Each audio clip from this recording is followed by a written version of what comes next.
is the Big O Show. This is the Big O Show.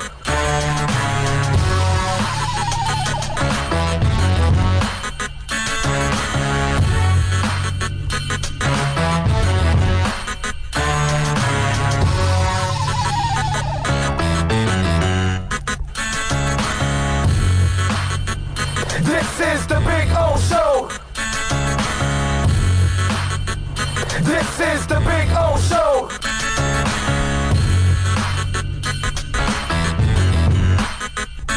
This is the Big O Show. This is the Big O Show. This is the Big O Show. This is the Big O Show.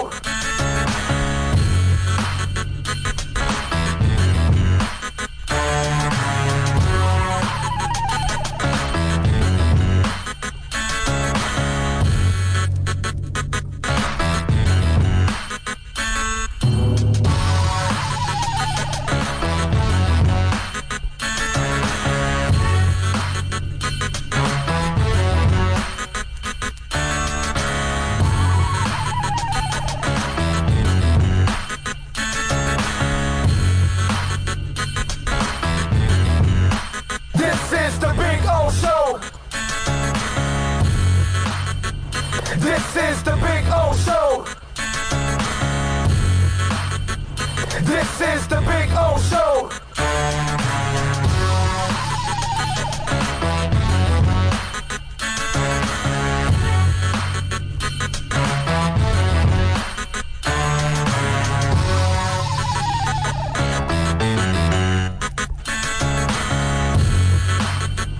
This is the Big O Show. We are ready to rock and roll. Yes, sir. Live from VSS West Pines, 12397 Pembroke Road. Come on by, get all of your CBD needs in a stressful time. You need something to alleviate that stress. We've got a lot of that for you right here at VSS West Pines. It's a beautiful thing, and thank you all for joining us here today on the program. We'll be out here for a couple of hours. We've got some guests. We got all kinds of stuff to talk about. And, you know, you learn something every day, right? And the virus is teaching us all kinds of things. Well, I just learned something a little bit ago there, Mr. Bill Preston. Did you know that the coronavirus could be spread by farting? Okay, I'm thinking the Minions and their little fart gun, right? That's the first thing that came to my mind. That's right. One medic claimed people may be passing the deadly disease to others through emitting bodily gases. Now, experts aren't sure yet, but they say the chances of catching COVID-19 through farting is tiny, and that COVID-19 is mainly transmitted between people through droplets spread from coughing and touching or shaking hands. Australian doctor Andy Tagg pointed out that farting could cause coronavirus after analyzing, however you want to look at it, a series of tests taken from coronavirus patients earlier this year. He cites tests that revealed that the virus was present in the feces of 55% of patients with COVID-19. And medics have previously warned farts contain tiny poo particles that can spread bacteria. Did you know that when you fart, you have tiny poo particles? Bet you didn't know I was going to start off the show talking about tiny poo particles. Think about that. This is normally where I would say you're sharing entirely too much information. Yeah, but think about this. How about those of you that enjoy smelling your own farts? You are smelling your own tiny poo particles. Not good. Now, COVID-2, by the way, can be detected in feces and has been detected in asymptomatic, we can say asymptomatic, individuals up to 17 days post-exposure. The doctor also added that previous tests have shown that farts have the power to spray talcum powder long distances. Why'd you turn off the mic? What is this? Or my headsets? There we go. Okay, now I'm hearing it. Okay. All right, so there we go. So look at that. Even your farts can spray talcum powder long distances. And you know you got that buddy in the group that can, like, fire off, like, cannons of farts. You just got to hope that that guy doesn't get COVID, because then he's going to be spreading it all over the place. All right? Now, another reason why you need to maintain a safe distance from people. Okay? Now you got to worry about them burping, sneezing, or farting. So there's, like, contaminants coming out of all directions. We're learning something about this every single day. Okay? How about that? So don't fart around other people. Be kind and don't fart, okay? That's just not nice. Stepping on a duck, floating an air biscuit, okay? Just don't do those kind of things. You could be spreading the COVID-19 virus. Bet you didn't know that, huh? Farting. That's the newest thing. I can't believe that now, all of a sudden now, we've got somebody farts. Now it's like there's COVID in the air now. Now if you fart, how does it get through your underwears and your pants? Although some of you out there, you go, what's that called? Commando style, right? When you don't wear any underwear. So then that's one less shade. So let me ask you, do we now need to put masks on our ass? Right? So now you walk around with your pants, but then you have a mask covering your ass. So that way you're covering a mask when you sneeze and a mask when you fart. What do you think about that? And these mask companies are going to love it. They're going to sell double the masks now. How about inside pants masks? Did you see that girl that got in trouble because she used the masks as a bikini? So people were all livid and pissed off, like, oh, our healthcare workers need these masks, and you're just using them as bikinis and all that stuff. By the way, she had a smoking body. I got to give her that. You could tell she was a workout fiend. Did you see that girl that got in trouble? She got a couple masks and made them a bikini. Based on what you said about her body, I definitely want to see her. But what an idiot, man. Yeah, you got to take into consideration what's going on, you know? Yeah, I get it. But, I mean, those 3 masks that she used, come on, bro. She only used 3 masks? Dude, where is this? Where is this? I want to see. One for each, and then, so. But you can look it up. You can goggle it somewhere out there, as Hank Goldberg used to say, goggle it, that kind of stuff. So you can check it out for yourself. I give you guys homework, all right? Girl uses masks for bikinis. George says, sounds like you're full of crap. Oh, yeah, pretty much. Pretty much. I can let some of it out if you want. I can let out the poo particles. Come on over. James Roman says he's in Mexico. Nice job by you, James. Myron says, what's up? William Sheehan is in. King Short says, ass masks. Nice. Yeah, an ass mask. We now need an ass mask. Let's see. Ty from the Bronx is chiming in. DraftKings FanDuel GPP. Leo says, guys, there will not be a cure anytime soon, nor a vaccine. Actually, there is a vaccine for the flu, and people still get it. We need to learn how to live with this. Wash hands, stay home when sick, etc. At one point or another, yeah, we're going to have to begin our lives, and we're going to have to, once we control this thing, then it's all up to us. But I think we're all going to be a little cleaner now. I think we're all going to be a little bit more, we were just talking about this here at VSS West Pines. You turned off my headphones once again. I don't know what happened here, but I'm not hearing anything whatsoever. Okay, now I'm hearing.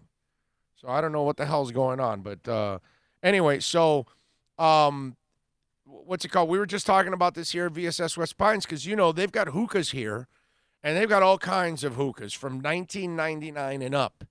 And people would get together at bars and have those, hookahs and go all out and pay some money and go to the hookah bar. And those days are gone. Those days are gone. Now what people are going to do is they're going to come to VSS West Pines and they're going to purchase the hookah and they're going to take it home. And instead of them going to bars and smoking hookahs with total strangers, and because of COVID, and look, we've all talked about it, that there could be a second wave next year, all of that. So that means it's still going to linger. You know what I mean? So right out here at VSS West Pines, those of you that love going out to hookah bars, those days are done. Now you can purchase a hookah here, take it home, and don't risk COVID-19. Enjoy the hookah on your own with your girlfriend, and that's it, or your wife or whatever, and relax and watch your TV and play video games, whatever it is you do, But those are the little things that are going to change in our world. A cigar bar nowadays, think about this, just a cigar bar. Are people going to go to cigar bars the way they normally did? Everybody is out there smoking and farting. Yeah, we got to add the farts now, right? And if you're in a cigar bar, you're cutting cheese because, the smoke is masking it anyways. So meanwhile, there's smoke and poop particles all over the air. You can't do that. There's a lot of things that are going to go by the wayside. We can't be bunched up in a concert. We can't be bunched up at a sporting event until we get the vaccine. And Leo is right. There's a vaccine for the flu, but yet it doesn't really protect you completely from the flu. People still get the flu. How I stay away from the flu as much as possible because I take Nature B every day. And usually, the little things, like I haven't touched the gas pump in years because I've been using gloves. Those of you that have been touching gas pumps every day, that better change, dude. You know how dirty and nasty the gas pumps are? That's one of the dirtiest things that there is on the planet, those gas pumps. You know how many germs you're spreading with that gas pump? And that's going to be the other challenge for all these businesses, is creating a cleaner and more sterile environment for the customer. And those businesses that serve the great food and cross over with cleanliness are going to be the ones that are going to excel. It's interesting. I mean, a lot of things are going to change, man.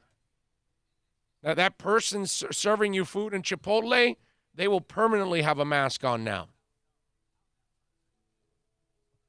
when it's all said and done. It's changed. I mean, hell, we're finding out now you can't fart. You might spread again. I lost my headsets here.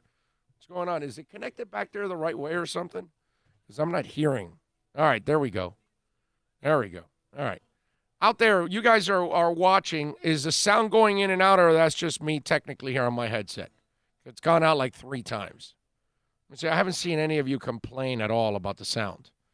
NorCal says, in Oregon, you aren't allowed to pump your own gas. It's been a law for years.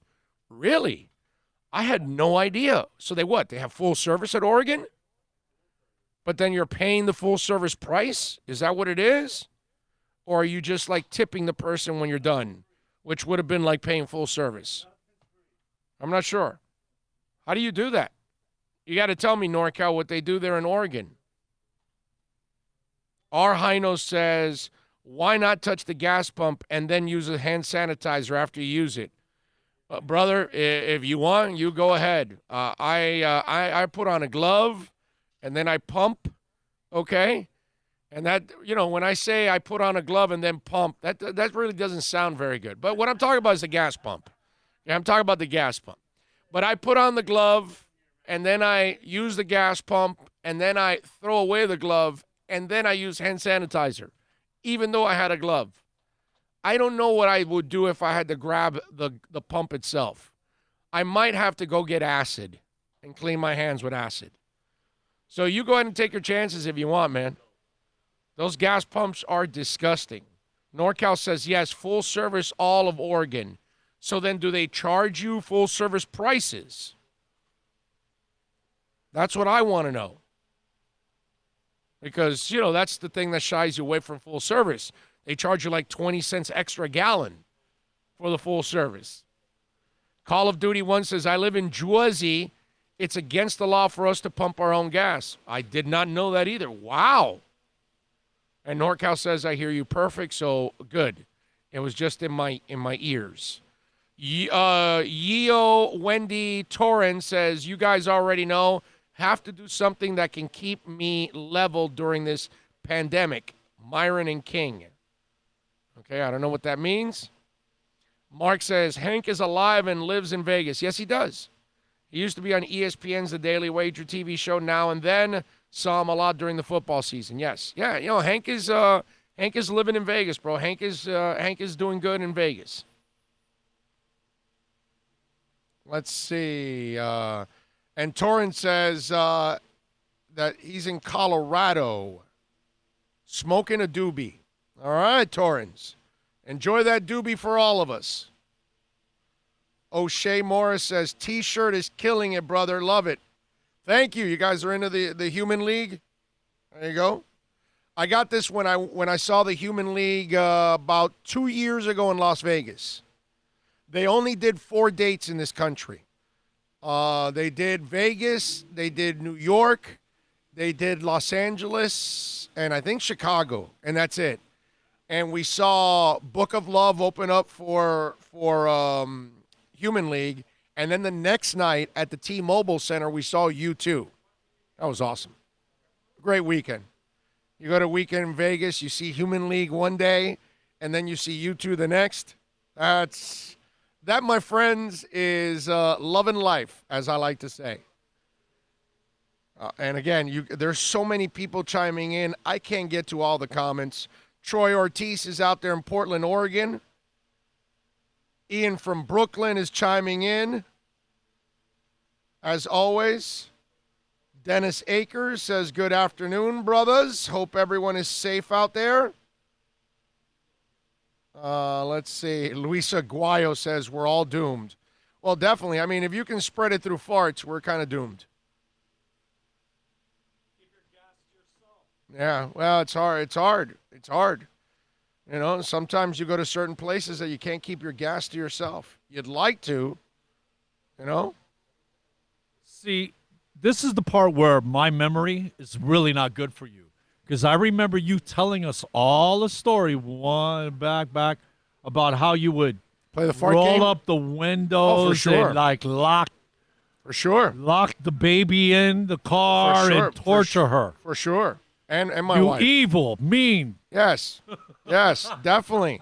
I've tortured my family with some gas. There's no doubt in my mind I've done that lots of times. I mean, you got to do what you got to do, right? I mean, everybody plays the fart game, but now it's a deadly fart game. You got to watch out now. Leo says, but even with that full service, they have to handle then your credit card. That's true. Or you know what they should do is what Chick-fil-A's doing. If you've been at Chick-fil-A, they have the credit card machine, and then they ask you to swipe it. So all you do is they never touch your credit card. All you're doing is putting it through the swiper, and that's it. That everybody should do what Chick-fil-A's doing. Okay? Just saying. Would make a lot of sense, and it makes and it's safe. If I had to venture a guess, you were there about 45 minutes ago? Yes. I was. About 45 minutes ago. No, longer than that, dude.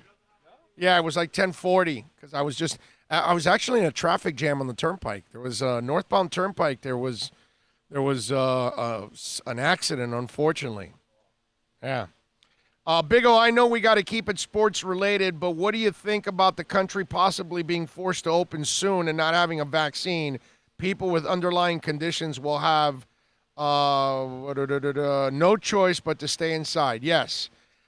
Look, we have to do it on a safe way. I saw that whole exchange between the president and the reporters and all of that, and I got to tell you something, man. You know, I blame everybody here. You know, I'm not, again, if you listen to me long enough, you know I don't choose sides. I don't choose a Democratic side. I don't choose a Republican side. I just go with what I think is right or wrong, period, on either side. And it was almost like the press was stirring it up to try to get the president to say it. And then the president, you know, he's Mr. Balls Out all the time as it is. And he doesn't really know all the laws and the rules and everything that a president's supposed to do, they can or can't. He thinks he's like a dictator almost at times. So when he goes out there and he's, oh, well, I have full authority, we'll get everything going. And they really don't. The governors have full authority in getting each of their states going. Yeah, that's stuff you learn in your social studies class in 8th grade. But still, the bottom line is Trump says that for his ego. But in reality, Trump doesn't do that. He actually lets all the governors govern each state, because we even have a couple states that haven't put a stay-at-home type of thing like we have in Florida and in most states, and yet he hasn't forced them. He doesn't do that, actually. So it's like we're stirring it up to just stir it up because it's really not in the president's track record, because he actually lets the governors govern. But yet his ego, he has to say that. And then you got the press. And then the ones that are Democratic, they're just trying to stir it up. And it's a ridiculous thing. Look, he has listened to Fauci and company about when to, move forward. And I think eventually the experts will tell you, okay, we can start by piecemeal bringing people back. And I think eventually that's what's going to happen. But before anything, and it's going to be before a vaccine, ladies and gentlemen, because we can't be in our homes till the vaccine. That's next year. What's going to happen is once we have mass testing in place that you can get tested all the time, then that's when we can kind of start getting back to some normalcy, because then people can get tested and then people will be tested at work on a consistent basis. Those are the kind of things that we have to get to, because unfortunately, you can't keep everybody at home till next year. So, yeah, there's going to be a process to getting back. But again, we got to put all this drama to it because of the stupid politics and because people are always on one side or the other and they refuse to see the other side. You know what I mean? It's like, I know Trump could have taken some more action in February and he didn't, and he started in March. But in the end, that's how the whole world was. Everybody wants to, like the Democrats want to pick on Trump. Overall, we've done a really good job with this thing, as good as we can. Nobody's lacked a hospital bed. They're not lying on floors in hospitals like they were in Italy and Spain. Nobody's lacked a respirator. We've been able to have a respirator for anybody that's needed it. So that pandemic and that craziness that we thought was going to happen, it did not. We built more beds than we needed. Were we prepared for this? No. Nobody was. But like I told you guys already, were we prepared for Katrina? No. You knew that the levees had to be better in New Orleans. They never fixed them. We killed thousands of people. Now they go out to fix them. 9/11, we had a bunch of guys try to blow up the building one time. They parked under. They failed. Did we do anything to protect those buildings? No. They went down. We killed thousands. Now we protect it. This is what we are. It's what it is. People can overreact about Trump or anybody else. That's how we are in this country and this world. We're never prepared for things. Italy wasn't prepared for the pandemic. Spain wasn't ready for the pandemic. England was ignorant about the pandemic. People are ignorant all over the world about it. It's just overreaction, and everybody's politicized everything. That's all. And since I'm in the middle, and I don't choose Democrats and I don't choose Republicans, I get to pick on both of them. And I get to credit both at the same time. So when I see that they're doing something right or something wrong, I'll say it. You know, I thought the governor was doing a half-decent job, and then now he starts talking about getting kids back in May. He has the WE as essential. This is stupid. These are things that are ridiculous. You're either right or you're wrong, man. It's not that you're a Democrat or you're Republican. That's what we got to get past. Stop politicizing this crap. But eventually, we'll get back to, we have to get back. We have no choice, but we need mass testing. It's not a vaccine. We need the vaccine, of course, but that's so far away that we can't be kept in our homes till next year. We can't do that, but we need mass testing. That's what's got to grow and get to the point where it's common. It's everywhere. Period. That's all. I mean, I was seeing an interview with one of our reporters that's there in Korea, I think it is, and they have these things that you walk through that measures your temperature all over the place. That's kind of the trick, and we got to get to that point, and then eventually we'll open all kinds of things up. You know, hey, did they ever build our homes down here in South Florida to be, hurricane prepared? No.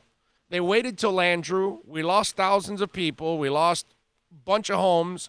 And then now our government says, hey, we need to raise our requirements for our homes here. Really, asswipe? You couldn't have thought about that years ago? You had to wait for Andrew to wipe out people? That's what I'm talking about. We're never prepared for this crap. Never. That's how we are as a society. We wait till the crap hits the fan, and then we react. And it doesn't matter if you're a Democrat or Republican. They're all screw-ups. Because it's happened under every type of leadership. Because it's just the way it's human nature. It's sad, but it's our human nature. Okay? Let's see. What else? Big O, what about actors and actresses going forward? Do you think their profession will be difficult to task to perform? No, because it will, but no, because they have so much money, they will have testing right on site. Here's the thing that I can't answer to any of you because I'm not an expert, okay? Remember, at first we didn't think this thing was an airborne thing. Now we find out it's an airborne thing. We really don't know that even after you recover, does it stay dormant in you? Can you still be a person that passes it on? We still don't know all the ins and outs about this thing. So if we start finding out that you could be a carrier or whatever, then yeah, acting, boy, nobody's making out anymore. There aren't going to be any more love scenes. That kind of stuff. Yeah, it could definitely change things. But again, I'm not smart enough. I'm not a doctor. My daughter's studying to do that. She's way smarter than I am about that. So I don't know. What I do know is, what I'm sure of, is that the experts still don't know everything about this. They have not mastered COVID-19 yet, that they know everything about this thing. They're still finding out. That's what I do know. There is one city in our town that has all the COVID tests they want. What are you talking about? It's called Fisher Island, guy. Oh, really? Yeah.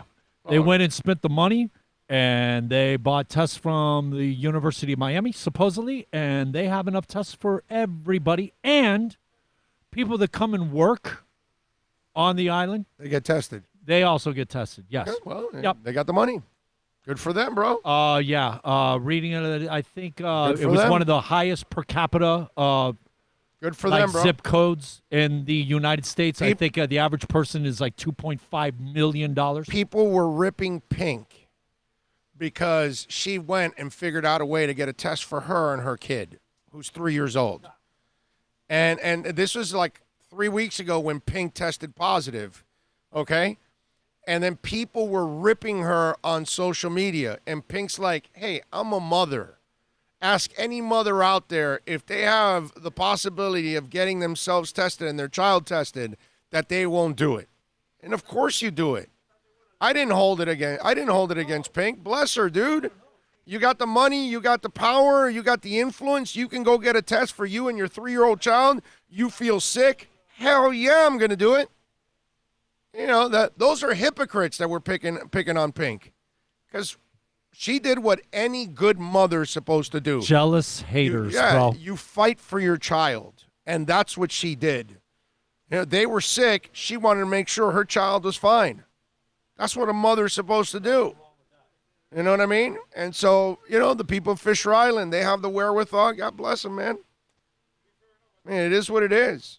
It's up to our government and our state to make sure they provide all the tests for us as taxpayers. That's what needs to happen. That's when life can start getting back to normal again, when we can actually be mass tested whenever we want. All the time. There needs to be tests around like it's M&Ms, like it's nothing. You heard about the situation with the tests, right? No. Oh, you didn't hear? Okay. There was supposed to be a test that they get a response back in 5 minutes. This was for the people that were on the front line, the EMS, the emergency room, ICU, all them, okay? And actually, they had the apparatuses to do the test. The problem is they didn't have the tests to put into the machine. Right. Yeah. You know what the problem is? Straight up, look, when there was the transfer of this president to that president, every one of them has done that transfer of power and everything, and Trump didn't do any of that. And all these people that he put in place had no idea of how the government works and this and that. And that's why we're fumbling, bumbling, stumbling right now with simple stuff like that. That here, this machine, get the test there. He didn't have the infrastructure set up for these type of things. It was never there. No, it was never there. It was never there. It was never there. There's the transfer of power, and he did not. His people never there. Oh, nobody had it. Oh, you know the EPA hasn't been a non-existing entity for the last 3.5 years. I get that, but nothing was ever there in the first place. We were never ready for a pandemic, ever.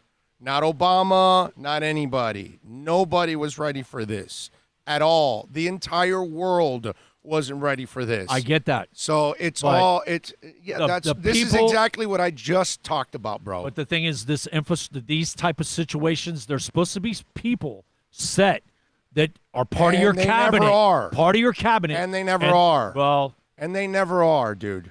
And they never are. Okay? That's why it took them days to get water to the people in New Orleans. All right? So, please, I don't want to hear about that. Oh, well, remember old Lady Bush. Old Lady Bush. Yeah, this is very nice. Some of these people are doing better well. The Republicans are both a bunch of screw-ups. Nobody handles it right. Ever. Ever. Okay? So that's, I'm not politicizing it. I'm not choosing a side because they're both screw-ups. You're choosing a side. I'm not. All I'm saying is this could have been handled a lot better. Yeah, everything could be handled a lot better. 9/11 could be handled a lot better. New Orleans could have been handled a lot better.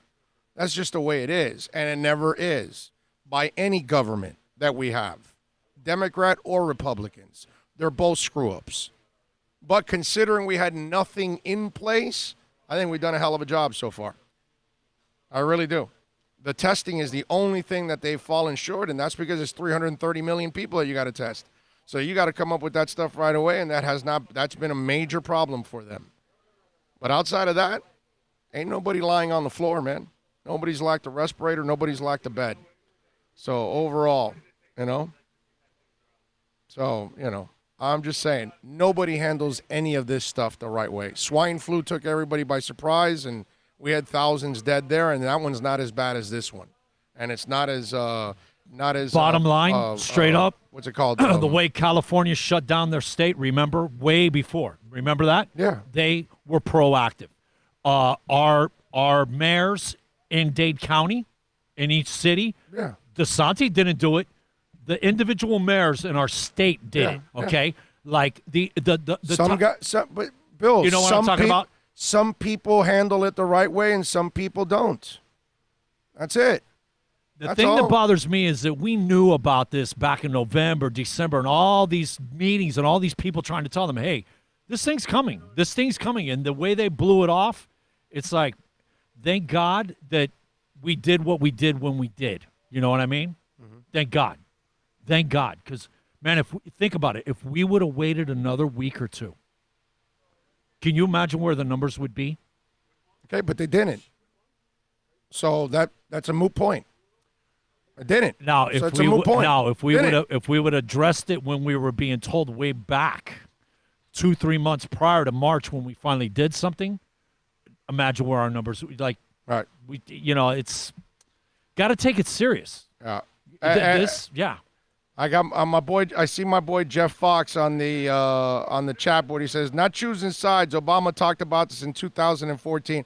Obama wasn't ready either for swine flu, dude. Come on, man. Nobody's ever ready for any of these things. It's again, see, that's the problem. You choose sides. I don't choose sides. You're both screw ups. Well, Obama's a screw up. Trump's a screw up.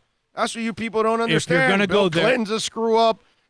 Jeb Bush Jr. is a screw up, or just come on, man. Give me a break. If you're going to go there, the situation in New Orleans, like for over 10, 15 years, there was like 6 different times that the Army Corps of Engineers had said, hey, the levees, you got to do something about it. And they never did anything. Okay, the same situation. It was from 2003 to 2015. The CDC, all the medical that had warned 10 different times from 2003 to 2015 that something like this is coming. And nobody prepared. Thank you. So nobody prepared. No president has prepared for this. Not Obama, not Trump, not anybody, dude. Well, Nobody, Obama got, I will say this, again, Obama got money taken away from that area, okay, by Congress. All right. That's a fact. All right. The fact is, he wasn't prepared for this. Nobody has been prepared for this because nobody had set this thing in place. We didn't have all the what's that thing called? Those respirators? Not respirators. What the hell are they called? Ventilators. Ventilators. That's it. Now's when they've created this whole thing. Why? Because now we have a pandemic. So now we're ready for the next pandemic. Because that's how we do things. Democrats or Republicans. I'm watching the chat board, and the guys that are Democrats, only one side. The guys that are Republicans are on one side. By the way, I'm laughing at both of you. Okay? I laugh at you Democrats, and I laugh at you Republicans. Okay? Because neither one of you can see the other side. Okay? One side defends Obama here, I'm seeing. The other side is defending Trump. They're both screw-ups. Neither one's ever prepared for disasters. And that's just the facts. Happens all the freaking time. You know what was something that came out like a couple weeks ago? You remember hearing about Ridiculous. this? The CPAP machines being able to be converted to ventilators. They don't need ventilators. No, stay with me. And the fact that they have actually like GM and Ford and them and making ventilators. But if you can convert a CPAP machine, you don't need to produce now all these ventilators if you actually can. But what? And they said they can't. But if you need the CPAP machines for that use, keep that. They already have 10,000. You're bringing up a moot point again. This has nothing to do with it. They've got more than enough ventilators hanging out waiting to be used. And they're they're producing more. Yes. And why? Because you have to have it, Bill. No state has it. Haven't you noticed that? None of them had a surplus. Because you have to have a surplus. The ones that did Now we have just learned that if you get surprised with a pandemic, you need the ventilators. And no state was prepared, and the country wasn't prepared. And we had 10,000 in a warehouse that weren't kept up to standard. Now they're going to. No, because nobody prepares for this. For decades, nobody prepares for this. China didn't prepare for this. Korea didn't prepare for this. Spain didn't prepare for this. Italy didn't prepare for this. Nobody was prepared for this. This now gave the world a wake-up call, And now they're going to be prepared because that's what we always do. I seem to be repeating myself. I swore I wasn't really going to do this on the show. I keep explaining to everybody that we're a bunch of screw-ups in this world. You want to look at it, some of you out there, like the Democrats are screw-ups or the Republicans are screw-ups. I look at it as human beings are screw-ups. We never prepare for anything. Okay? Not one state, not one country. Nobody was prepared for this. That's why everybody got surprised. That's why some people got absolutely walloped. That's all it is. Stop pointing fingers, man. Everybody's at fault here. And we're at fault too for not washing our hands enough, for not looking out for each other, for not covering up when we sneeze. We're all guilty. And apparently now we're also guilty because we're farting and spreading it. All right, let's take a break. Let's get to sports. All right, back with more live from VSS West Pines right here on The Big O Show.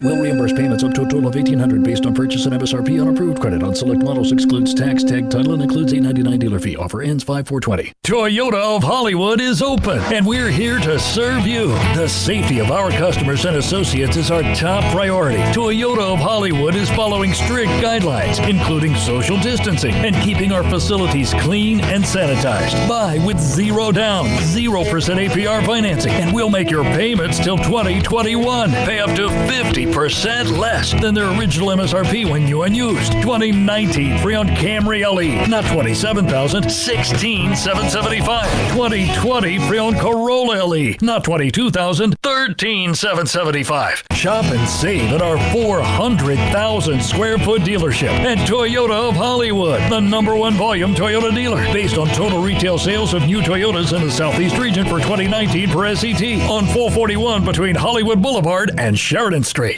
Are you tired of watching the same old travel videos on the internet? Well, then check out MikeNoGoZones.com, a travel documentary that's breaking barriers. I go to the places that the media tells you to fear, where no one else dares to go. Baltimore, Opelika, South Side of Chicago, and more. Go to MikeNoGoZones.com. No one expects to get into a crash, but I expect you to go to AccidentLawFirm.com if you do. Make sure when hiring a driver, you go through a rideshare app so that you can be covered by the insurance, which can be up to $1 million whether you're a passenger or a driver. In other words, don't try to save a few bucks by paying cash instead of going through the app. I'm attorney Bobby Nunez from Nunez Law in Miami, and we're here to help you through the process. Go to AccidentLawFirm.com for a free consultation from me, Bobby Nunez. That's AccidentLawFirm.com. America's safest and best-selling compact luxury SUV is at Acura of Pembroke Pines, and this is how we do it. RDX, $339 a month at Acura of Pembroke Pines, the #1 volume Acura dealer.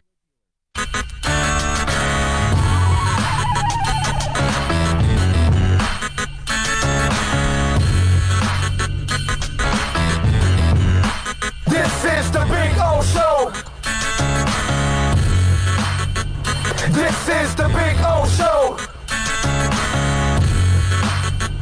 This is the Big O Show.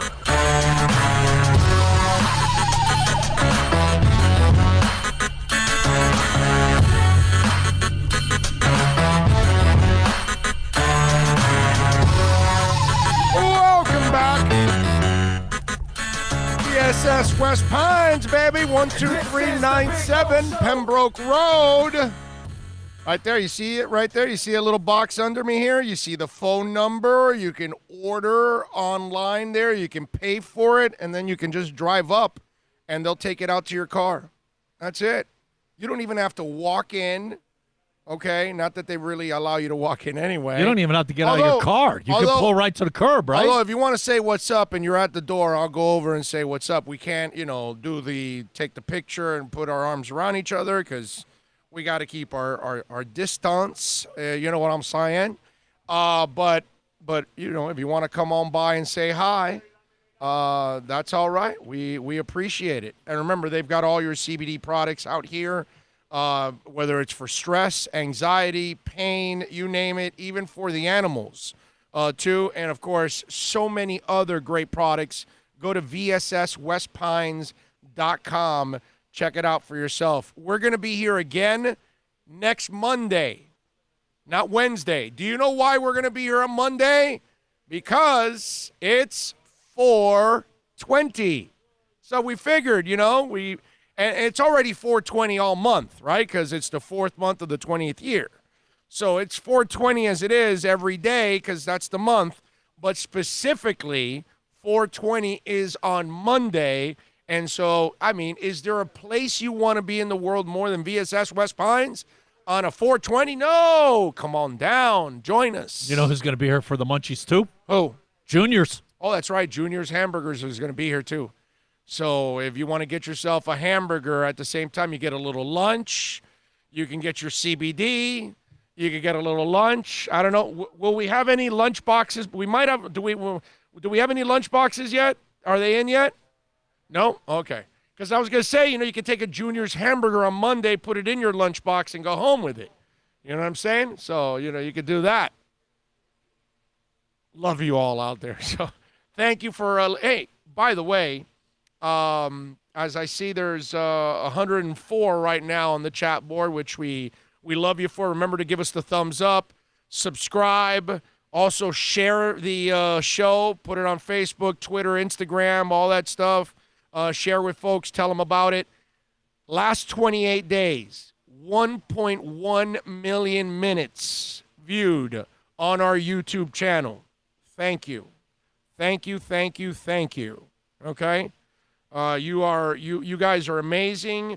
The fact that you're spreading the word and sharing the channel with others out there. That's why we are gaining subscribers like crazy every day now.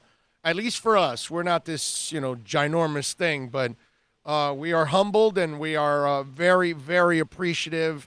Man, we just crossed 2,000. We're approaching 2,100 now, and less than a week. We are getting somewhere, though. Yeah, we're getting compliments of our listeners. Yes, no, we're getting and everywhere. Our sponsors. Yeah, so our sponsors and the support that you guys have given us, it is amazing. Without VSS West Pines, without all our great sponsors, there's no way we make it this far. And then your dedication every single day. Hey, we started on this chat board, and there was maybe 5, 7, 8, 9 people. Now we're averaging over 100 now. Hopefully we'll get over 2 and 3 and 400, and we'll have a little fun with all of this. Once this COVID thing is over, we'll add the Listen Live line. People are dying for me to add phone calls, but I cannot figure out a way of technically adding them.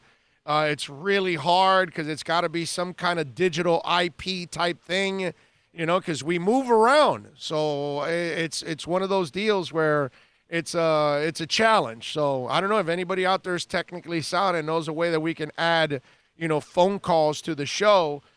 We definitely would love to do it, but that's a little bit of a challenge, and I've been wanting to do that because eventually, we could do the interviews, but adding the phone calls is a whole different monster out there. Anyway, you want to get in on the accidentlawfirm.com text line. That's another way to reach out to us, and that's at 786-322-1105. That's 786-322-1105. If you want to get in on the accidentlawfirm.com text line, you can also reach out to us on Twitter.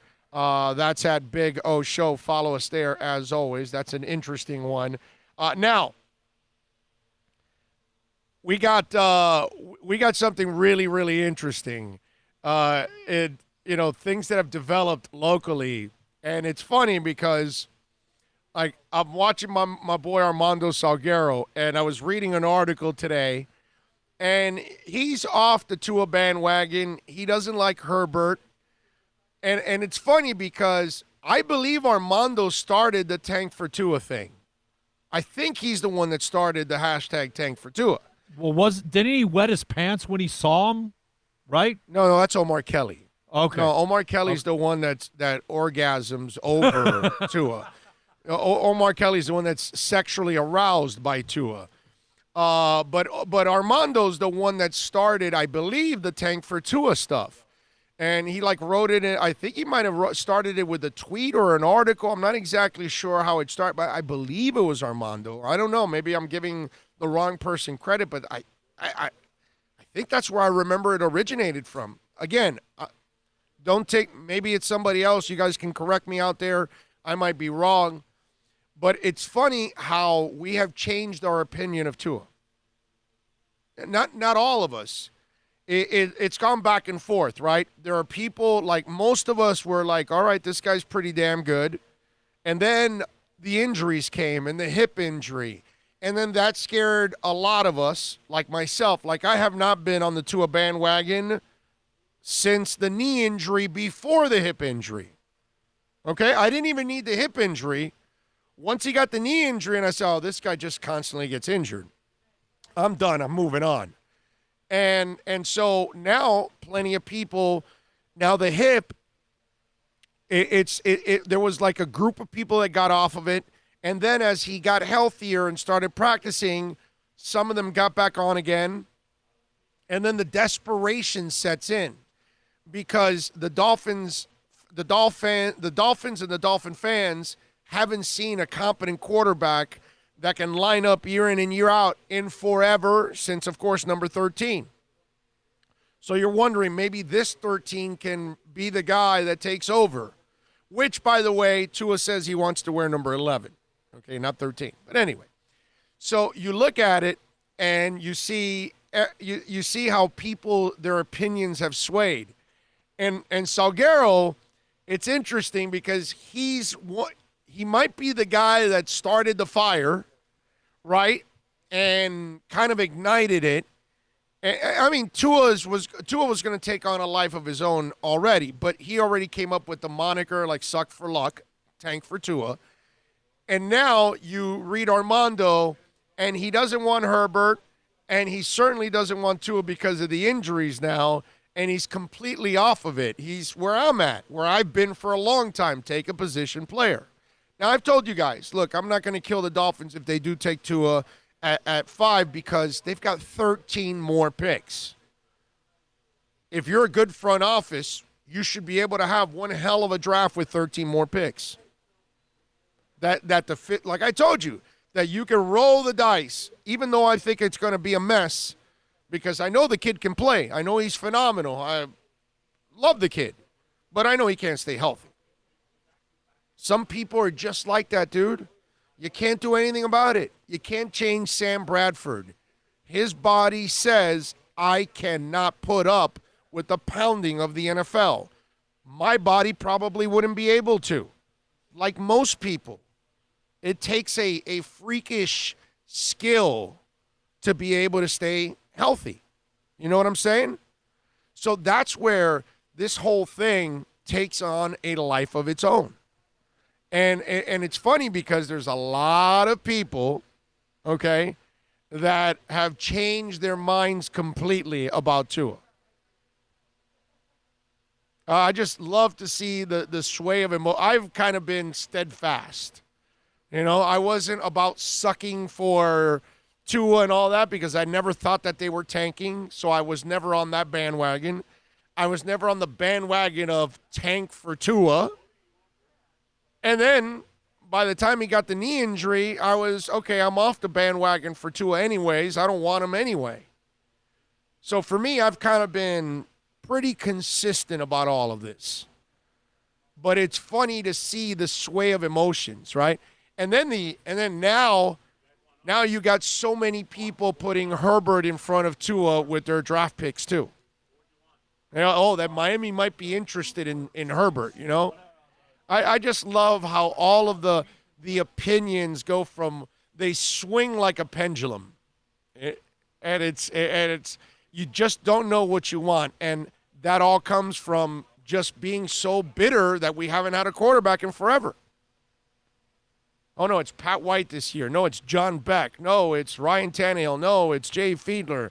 Oh, it's Dante Culpepper. No, it drives you crazy, man. It drives you crazy, and I get it. Now, and having all that said, having said all that, now we add time. That's all you have right now. You're at home pacing constantly, watching ESPN, checking out the NFL Network, reading this article, reading Salguero, reading Omar Kelly, reading Joe Schad, reading Safid Deen, reading Adam Beasley, listening to this show, listening to that show, and you're just hearing one opinion after another, expert after expert, insider after insider, and all you have is time on your hands. So it's like Tua or not, Tua or not, Tua or not. Oh, wait, Herbert. Oh, wait, Love. Love's the other one that's kind of like now losing his luster. You notice that too now? More people are trashing Love out there. Yeah, he was all that after the East-West Shrine, right? Right. But now they're all saying what we've been saying the entire time. Dude, he's really inconsistent. Like, he had a bad year. Like, you got to watch him. He did head-scratching stuff. That's why from day one I said, I ain't taking him at 5. Even when people were in love with Love. Now there's no love for Love. Now it's, oh, no, he can't. It's such a lying and just deceiving type of time right now, and you really don't know what the pro teams want more often than not, but then that leaves fans and media members to just waffle. And that's what you see all over the place, waffling. Should we call the Tank for Tua crew the fluctuators right now? Because they're just over here, and then they're over there, and then they're over here, and, no consistency. No. Now, the other part of all of this is it's easy for all of us. You know what I love? You remember I told you yesterday, the dumbest thing that I ever hear a Dolph fan ever say is, I'm done with them, right? That's the dumbest thing I ever hear a Dolph fan. They don't make the pick you want, I'm done with them. They don't win the moment that one game, I'm done with them. Right? You've heard the silly Dolph fans say that, which they're really not done with them. They do it all the time. No, I'm good, thank you. I'm good, thank you. And so they do it all the time, right? And so the other thing that's funny is how loosely you throw things around. Well, take them, man. Take the chance.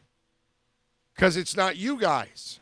Because, see, I love the people that say, well, draft him. And then when he does break down, and because you can have this discussion with somebody about Tua's injury history, right? And then that person, well, you can't predict that. No, I'd take him anyway. And then when Tua does break down, that same person is ripping the Dolphins for taking Tua. And it's really easy to just say, well, waste the 5th pick on a very injured player. And the consequences be damned. Yeah, it's not your job. You're not the one that's going to take heat if he fails. So it's really easy for all of us to say, no, you got to take him. No, you got to pass up on him. Because either way, there's a lot to lose. You pass up on him and he actually does stay healthy. And then I love how we forecast his injuries. Well, what if he only plays one contract? Because he only looks like a one-contract player. But in that one contract, you're able to win a championship. Well, are you sure he's going to be healthy the year you need him for a championship? Because remember what we talked about yesterday in 2008, how I call total BS on that whole thing? When people tell you, Brady, Belichick won 11 games with Matt Castle. And you can go back and listen to that. That's, yeah, it's technically right. But the reason why they won 11 games is not because of Matt Castle. It's because they had a hell of a football team. And I read you that roster yesterday. That's what carried them to 11-5. They don't have that kind of roster right now. That's why whether it's Jarrett Stidham or whoever else, plays, they're not going to be that good. That's why they couldn't beat Miami last year in Week 17. You know what I mean? And that's why when people say, do this, do that, there's no consequences to what you're saying. So it's really easy for somebody to say, take the chance. It's a lot harder for Chris Grier because in the back of his mind, even if he doesn't like Tua because he's injury prone and he doesn't believe he's going to, like me, he doesn't believe he's going to stay healthy. In the back of your mind, you still have to worry, what if this freak actually stays healthy and can ball? That's going to make me look terrible. And that's the reason why I have said that if they take Tua at 5, it's not the worst thing in the world for them because they have 13 more picks, 2 more first-rounders, 2 more second-rounders. You know what your job is as a front office? You better kick serious ass with those other picks.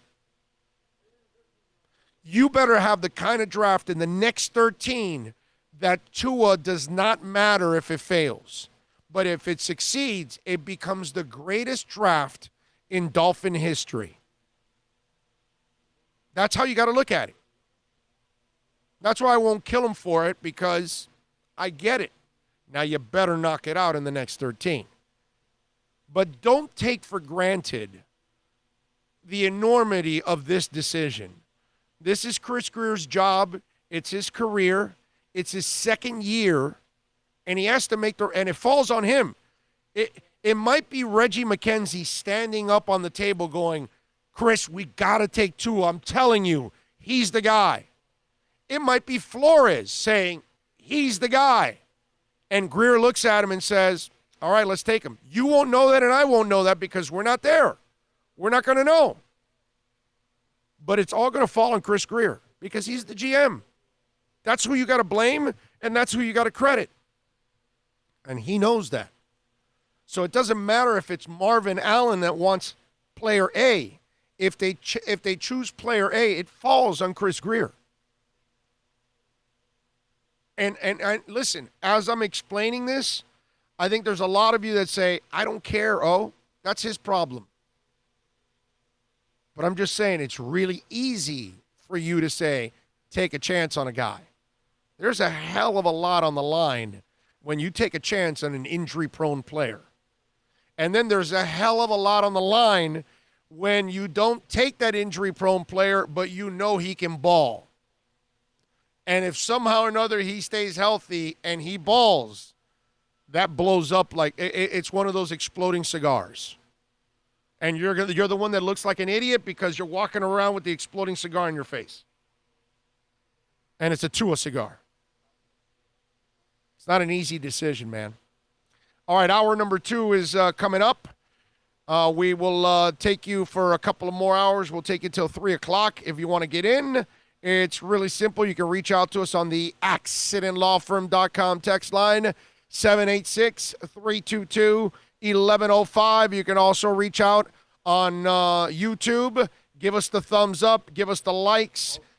Subscribe to the channel also, and thank you to all that are subscribing. And then the share button, share it with a friend. Send it to them on a text. Send it to them on Twitter, on Facebook, Instagram, all of that good stuff. I got a bunch of things to talk about. The NBA got some bad news yesterday. We'll share that with you. There is one quarterback in the draft that's getting buzz, but I'm not buying it. I still think it's more of a smokescreen than anything else, and I'll tell you who that is. I'll tell you about a player that got something shady, but I got to say, I love him, and I would love him in a Dolphins uniform. I got some other NFL news I want to get to, an NFL apology, basketball players that are bitter, bad news for the Olympics, let's see, a funny story about a certain athlete. There's so many things that I want to get to here on the program, believe it or not, and we'll do that. Oh, and one more thing, at 1:30, we are going to have Anthony Chang from the Miami Herald covering the Miami Heat. At 2 o'clock, it'll be Jordan McPherson from the Herald covering the Marlins in baseball. We'll do all of that. Hour number 2 is next. Will reimburse payments up to a total of $1,800 based on purchase and MSRP on approved credit on select models. Excludes tax, tag, title, and includes $8.99 dealer fee. Offer ends 5/4/20. Toyota of Hollywood is open, and we're here to serve you. The safety of our customers and associates is our top priority. Toyota of Hollywood is following strict guidelines, including social distancing and keeping our facilities clean and sanitized. Buy with 0 down, 0% APR financing, and we'll make your payments till 2021. Pay up to 50% 30% less than their original MSRP when new and used. 2019 Pre-owned Camry LE, not $27,000, $16,775. 2020 Pre-owned Corolla LE, not $22,000, $13,775. Shop and save at our 400,000 square foot dealership at Toyota of Hollywood, the #1 volume Toyota dealer, based on total retail sales of new Toyotas in the Southeast region for 2019 per SET, on 441 between Hollywood Boulevard and Sheridan Street. Are you tired of watching the same old travel videos on the internet? Well, then check out MikeNoGoZones.com, a travel documentary that's breaking barriers. I go to the places that the media tells you to fear, where no one else dares to go. Baltimore, Opelika, South Side of Chicago, and more. Go to MikeNoGoZones.com. No one expects to get into a crash, but I expect you to go to accidentlawfirm.com if you do. Make sure when hiring a driver, you go through a rideshare app so that you can be covered by the insurance, which can be up to $1 million whether you're a passenger or a driver. In other words, don't try to save a few bucks by paying cash instead of going through the app. I'm attorney Bobby Nunez from Nunez Law in Miami, and we're here to help you through the process. Go to accidentlawfirm.com for a free consultation from me, Bobby Nunez. That's accidentlawfirm.com. America's safest and best-selling compact luxury SUV is at Acura of Pembroke Pines, and this is how we do it. RDX, $339 a month at Acura of Pembroke Pines, the #1 volume Acura dealer.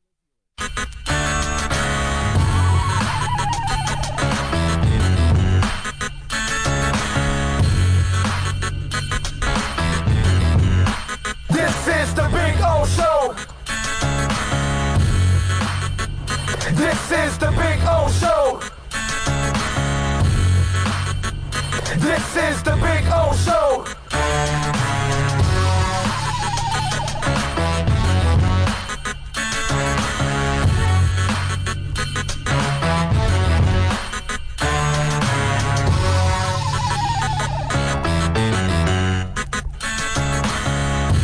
This is the Big O Show. This is the Big O Show.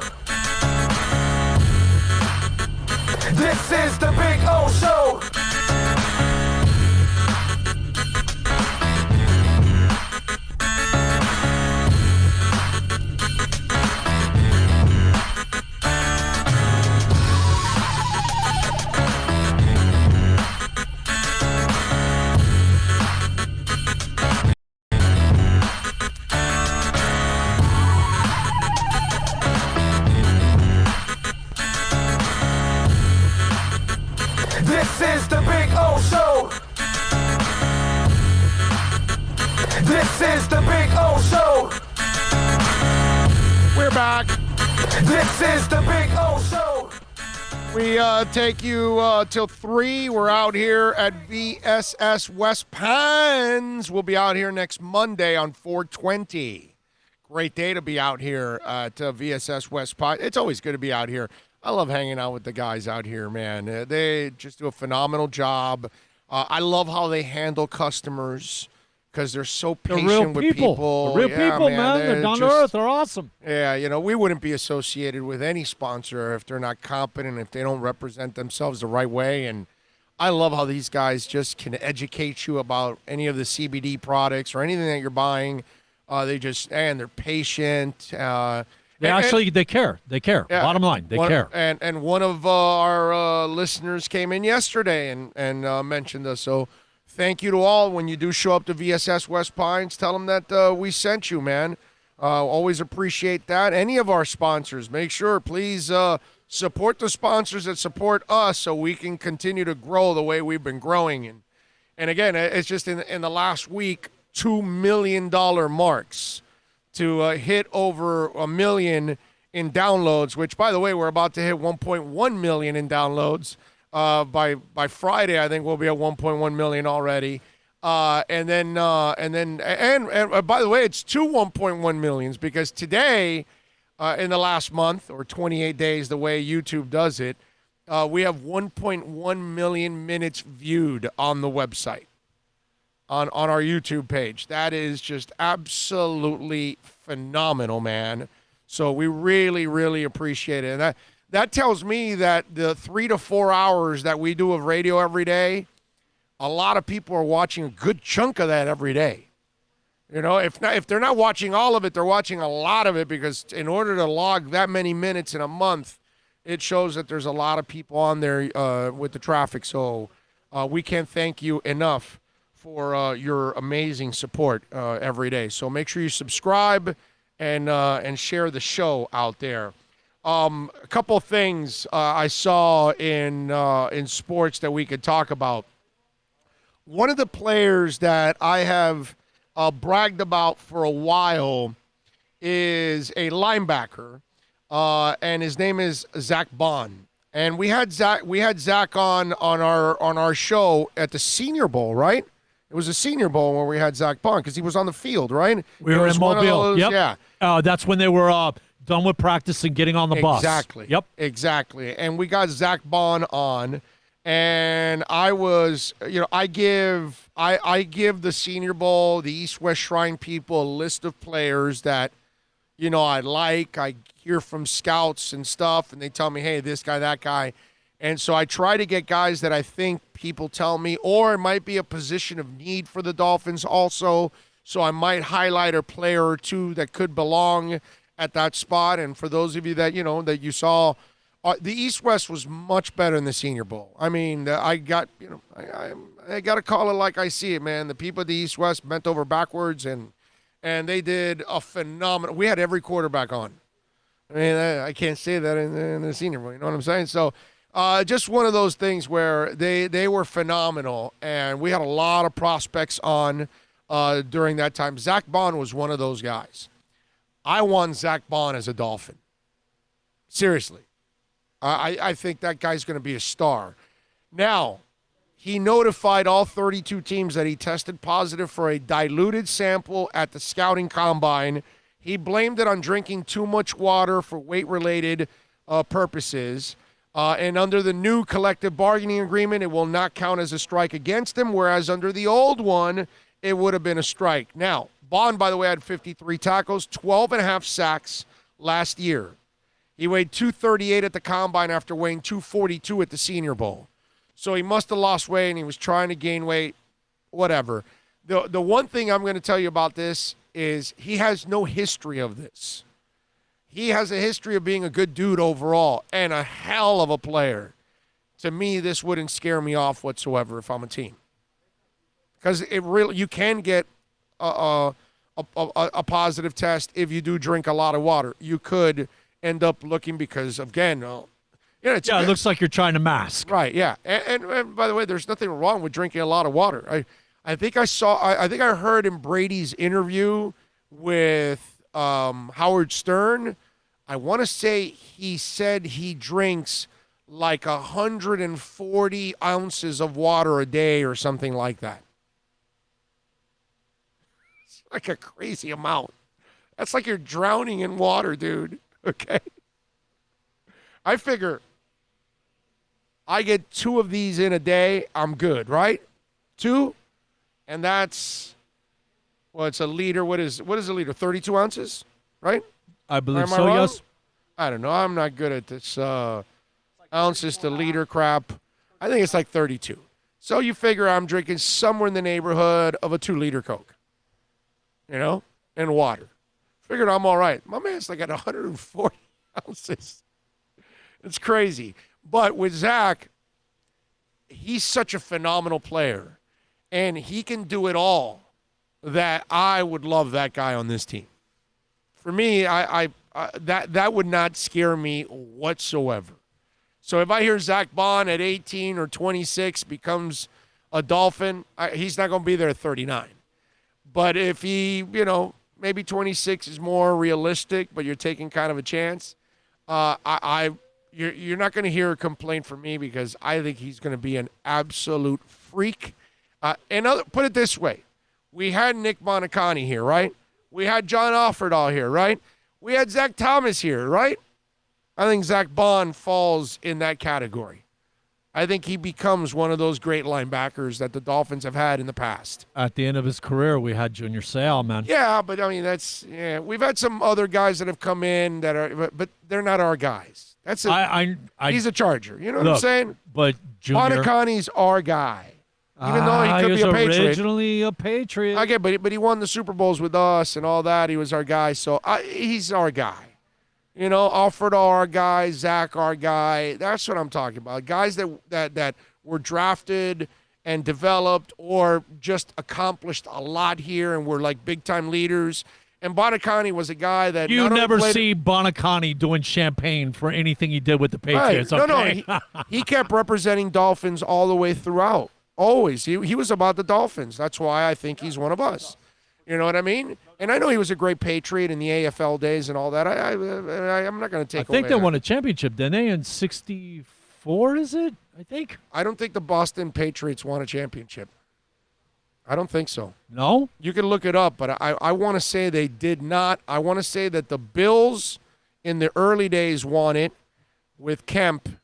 And I want to say, obviously, Raiders, Kansas City, and San Diego.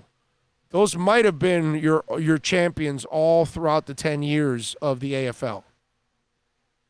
Okay? Pretty much. Oh, and the Oilers. I want to say the Oilers won the first or second one with Billy Cannon. Something like that. Don't ask me how I know this stuff. I just don't know. Okay? Just don't ask me. Don't even bother. I don't know how the stuff sticks in my mind. You know, there are moments that I just remember some stuff and then I don't remember others. So, he'll correct me here. I'm sure I'm wrong in like 80% of the information I gave you. T-Bone says, second round for Zach Bond. I don't think he'll be there. I mean, listen, he's a guy that I would reach for a little bit because I think he's going to be that special. What do we got? Dude, you're good, bro. Why? What Really? The Oilers. The Oilers won the first two, 60 and 61. Right, with Billy Cannon. And then what were the rest of them? 62, Dallas Texans. Really? The Texans won it? They were so bad. 62. Oh, I'm sorry. I'm thinking Cowboys. The Cowboys were the Yes. bad team. Yes. I'm sorry. The NFL team was bad. The Texans were the good team. The 'Cause Chargers, they were the okay. Chiefs. The Chargers beat the Patriots in the 63 chance. They did Right. get there. I Right, knew right. that Okay. they had, And then the Bills and won. then the Bills won it the next year. Exactly. Right. And they won it the following year after that. Yeah, yeah, And then Kansas City, Right. obviously with Right. Lynn Dawson and the whole. Right. And Raiders too, right? The Raiders in the year I was born, 67. Okay. There you go. Okay. We're kind of close. We're right there. We kind of we follow football a little bit. The JETS sucks did win it. Oh yeah. Okay, in 68. Well, speaking of the JETS sucks, did anybody catch Tim Tebow? Tim Tebow was giving a sermon, okay, on Easter Sunday. And don't worry, I'm not going to play the sermon. Hopefully in an empty church, right? In an empty church? Yeah, of course. Okay. Tim Tebow's the greatest human being He only alive. does things right. Yeah, Tim Tebow's the greatest human being on. Forget the Gator stuff. Let it all go, Canes fans. Okay, let's just let that all go. Okay, let's just state the facts of life. Tim Tebow is the greatest human being on the planet. Period. All right, so let's go. Tim Tebow, in a sermon, brings in a little football and a little humor too along the way. You gotta love it. Go ahead, Tim. I believe when we're talking about the old and the new, what we are talking about is the greatest trade in the history of the world. The greatest trade in the history of the world. You see, there's been some really big trades, okay? The Red Sox traded Babe Ruth for $100,000. How's that for a trade, okay? Wayne Gretzky was traded for a couple of scrubs. How's that for a trade? I got traded to the Jets. How's that for a trade? That didn't work out for anybody. When's the last time a Jets trade worked out? So anyways, that's beside the point. I'm sure he was getting to the good Lord and the trade-off and all that. That's kind of where he was leading to, I would imagine. That's just a guess. But he threw that in there, and I love that. That was good. And he took shots at himself that it didn't work out for anybody. You know, that's it's impossible to dislike Tim Tebow, okay? Even if you're a Canes fan. If you just have just a drop of humanity in you, It's impossible to dislike Tim Tebow, bro. Listen, you know how hardcore Kane I am. And straight up, when he took up ownership and we're not losing anymore, I'm done with it. He was a leader. He was a leader. He so awesome. He's a leader of humanity, bro. Not just a football team.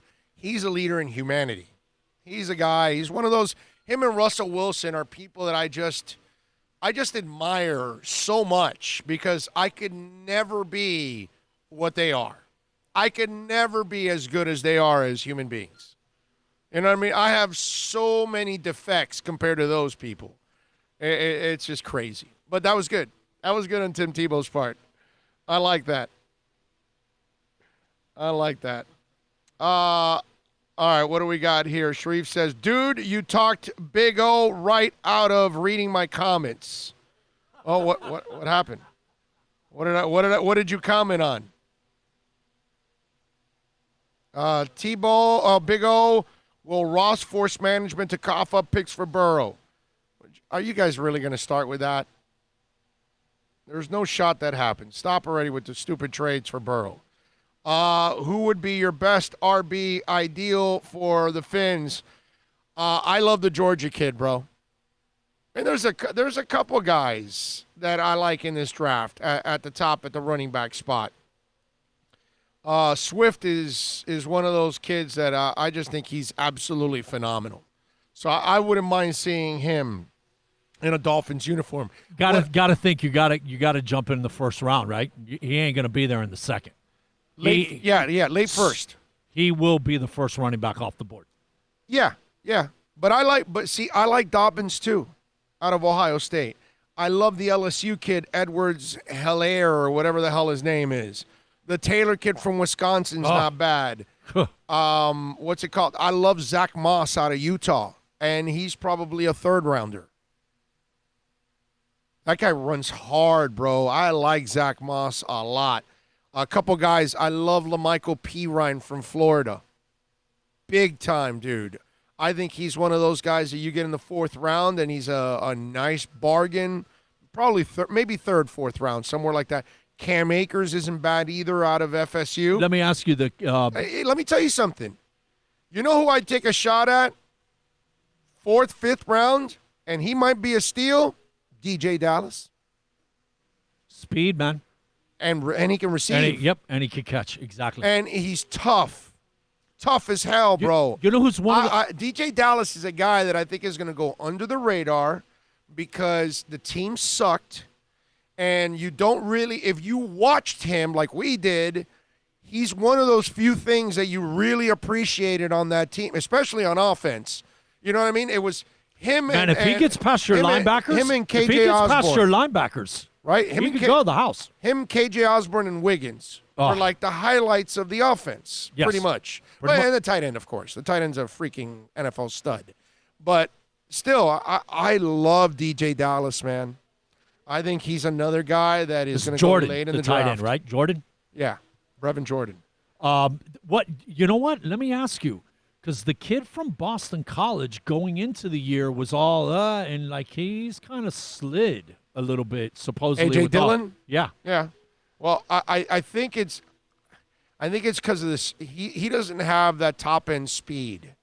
And that's what I think people look at with Dillon, that he doesn't have a lot of separation.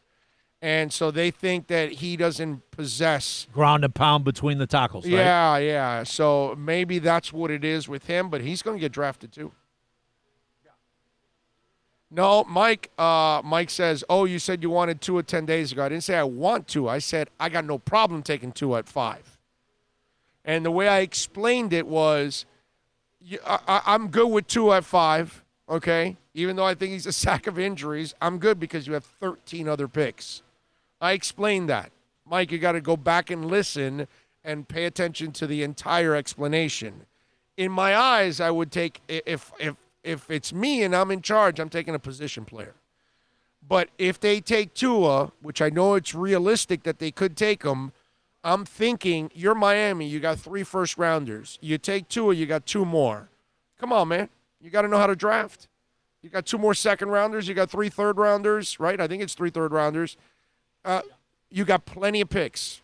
You need to start hitting home runs after that. That's why I'm saying that I'm thinking about it, that in Miami's case, Tua makes sense at 5 because you've got so many other picks to make it a great draft. Okay? There are plenty of years where Miami picked past 18 in the past, and they stayed competitive and only had 1 pick in that first round. You've got 2 picks in that second half of that first round, 18 and 26. You got plenty of opportunities to get players there. So it's your job to find players. Hey, Chris Greer found Xavier Howard in the second round. So it's not like he can't find really good players later on in the draft. Sure, he got Wilkins, who I like, early in the draft. He got Tunsil early in the draft. He got Fitzpatrick early in the draft. Okay? Swung and missed with Charles Harris. That's what's happened the last 4 years. But overall, he's done pretty good when he picks early. 75%, man. That's awesome. That's excellent. So now, that's what I'm saying, that I have no problem now with 2 at 5. Would I do it personally? No.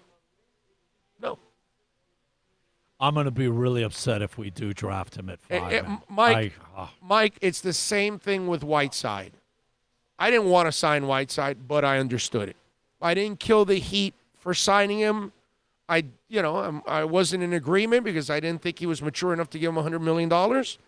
But I understood it because they thought maybe they developed something, and if it did develop and he matured, then they would have lost something if they let it walk out.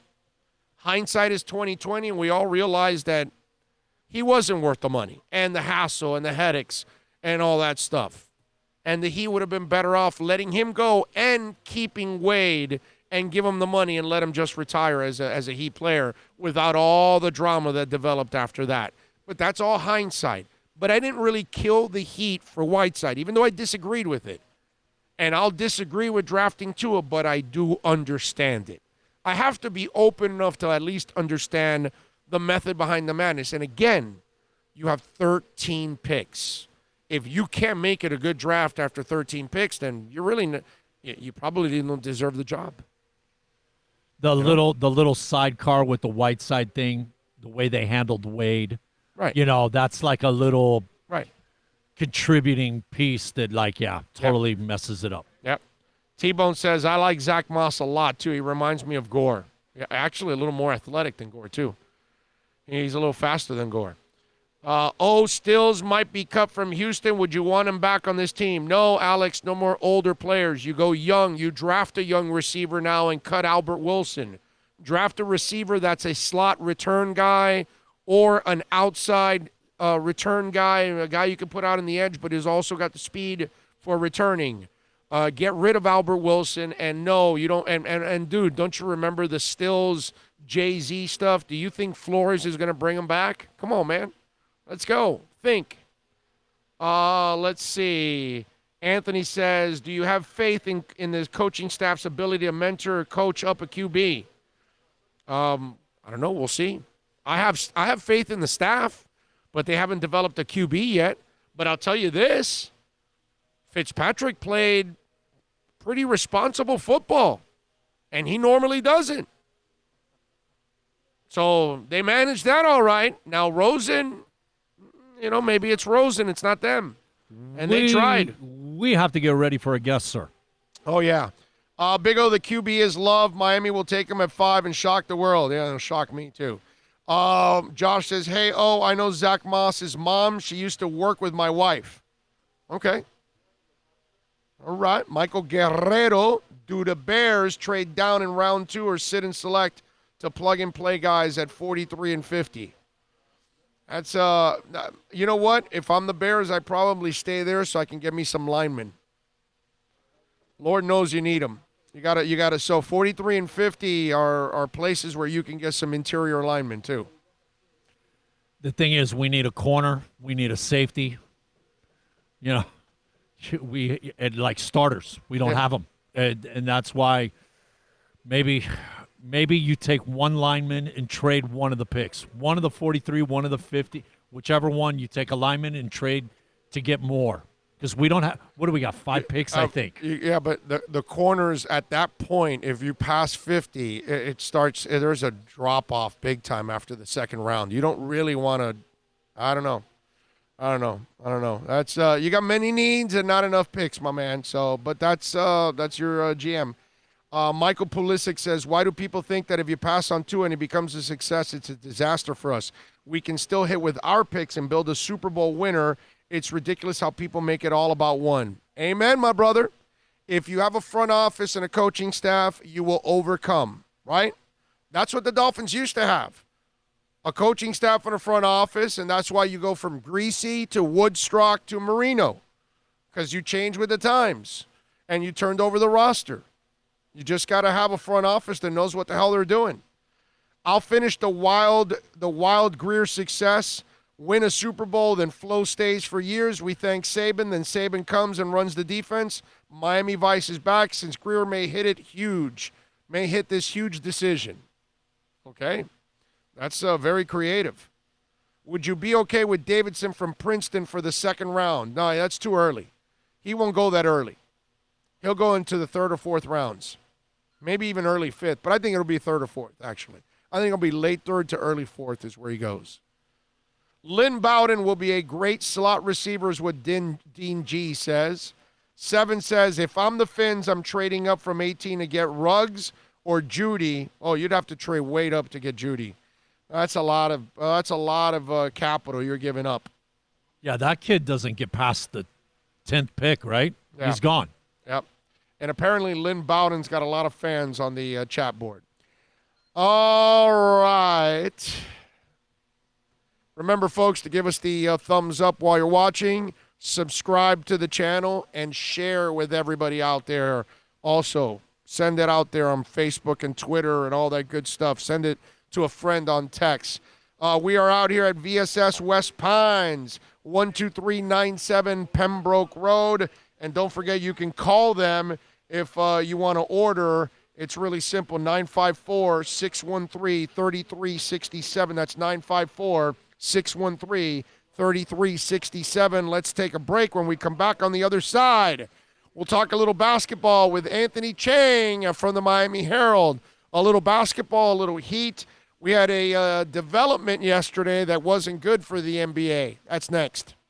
America's safest and best-selling compact luxury SUV is at Acura of Pembroke Pines, and this is how we do it. RDX, $339 a month at Acura of Pembroke Pines, the #1 volume Acura dealer. No one expects to get into a crash, but I expect you to go to accidentlawfirm.com if you do. Make sure when hiring a driver, you go through a rideshare app so that you can be covered by the insurance, which can be up to $1 million, whether you're a passenger or a driver. In other words, don't try to save a few bucks by paying cash instead of going through the app. I'm attorney Bobby Nunez from Nunez Law in Miami, and we're here to help you through the process. Go to accidentlawfirm.com for a free consultation from me, Bobby Nunez. That's accidentlawfirm.com. Are you tired of watching the same old travel videos on the internet? Well, then check out MikeNoGoZones.com, a travel documentary that's breaking barriers. I go to the places that the media tells you to fear, where no one else dares to go.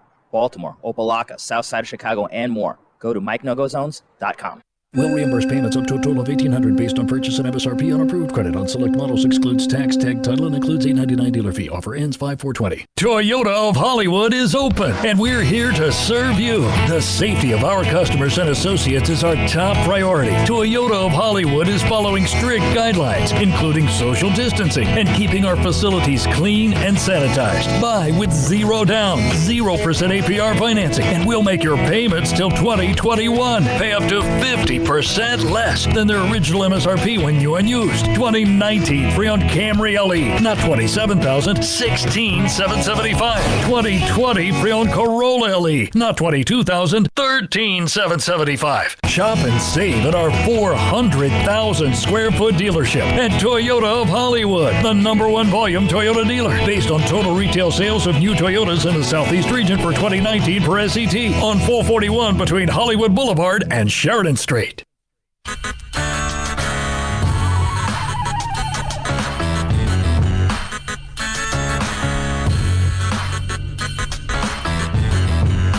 This is the Big O Show. This is This is the Big O Show.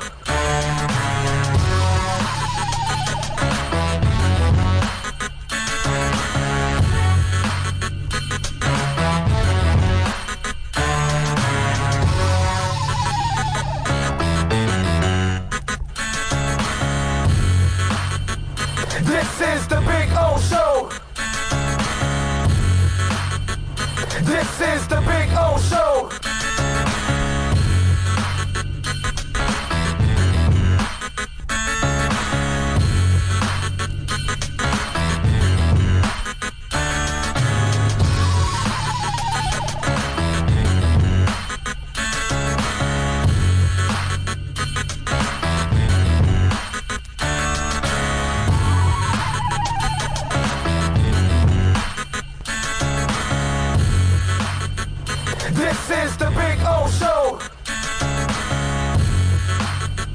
This is the Big O Show. This is the Big O Show. This is the Big O Show. This is the Big O Show.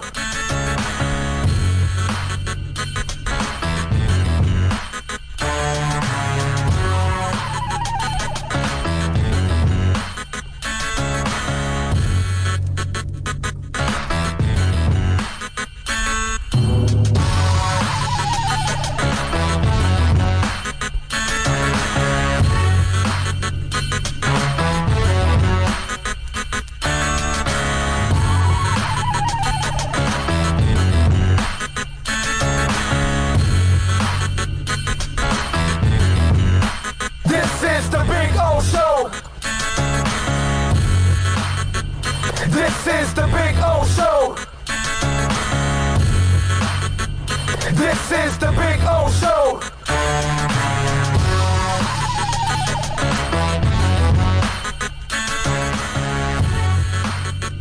Welcome back.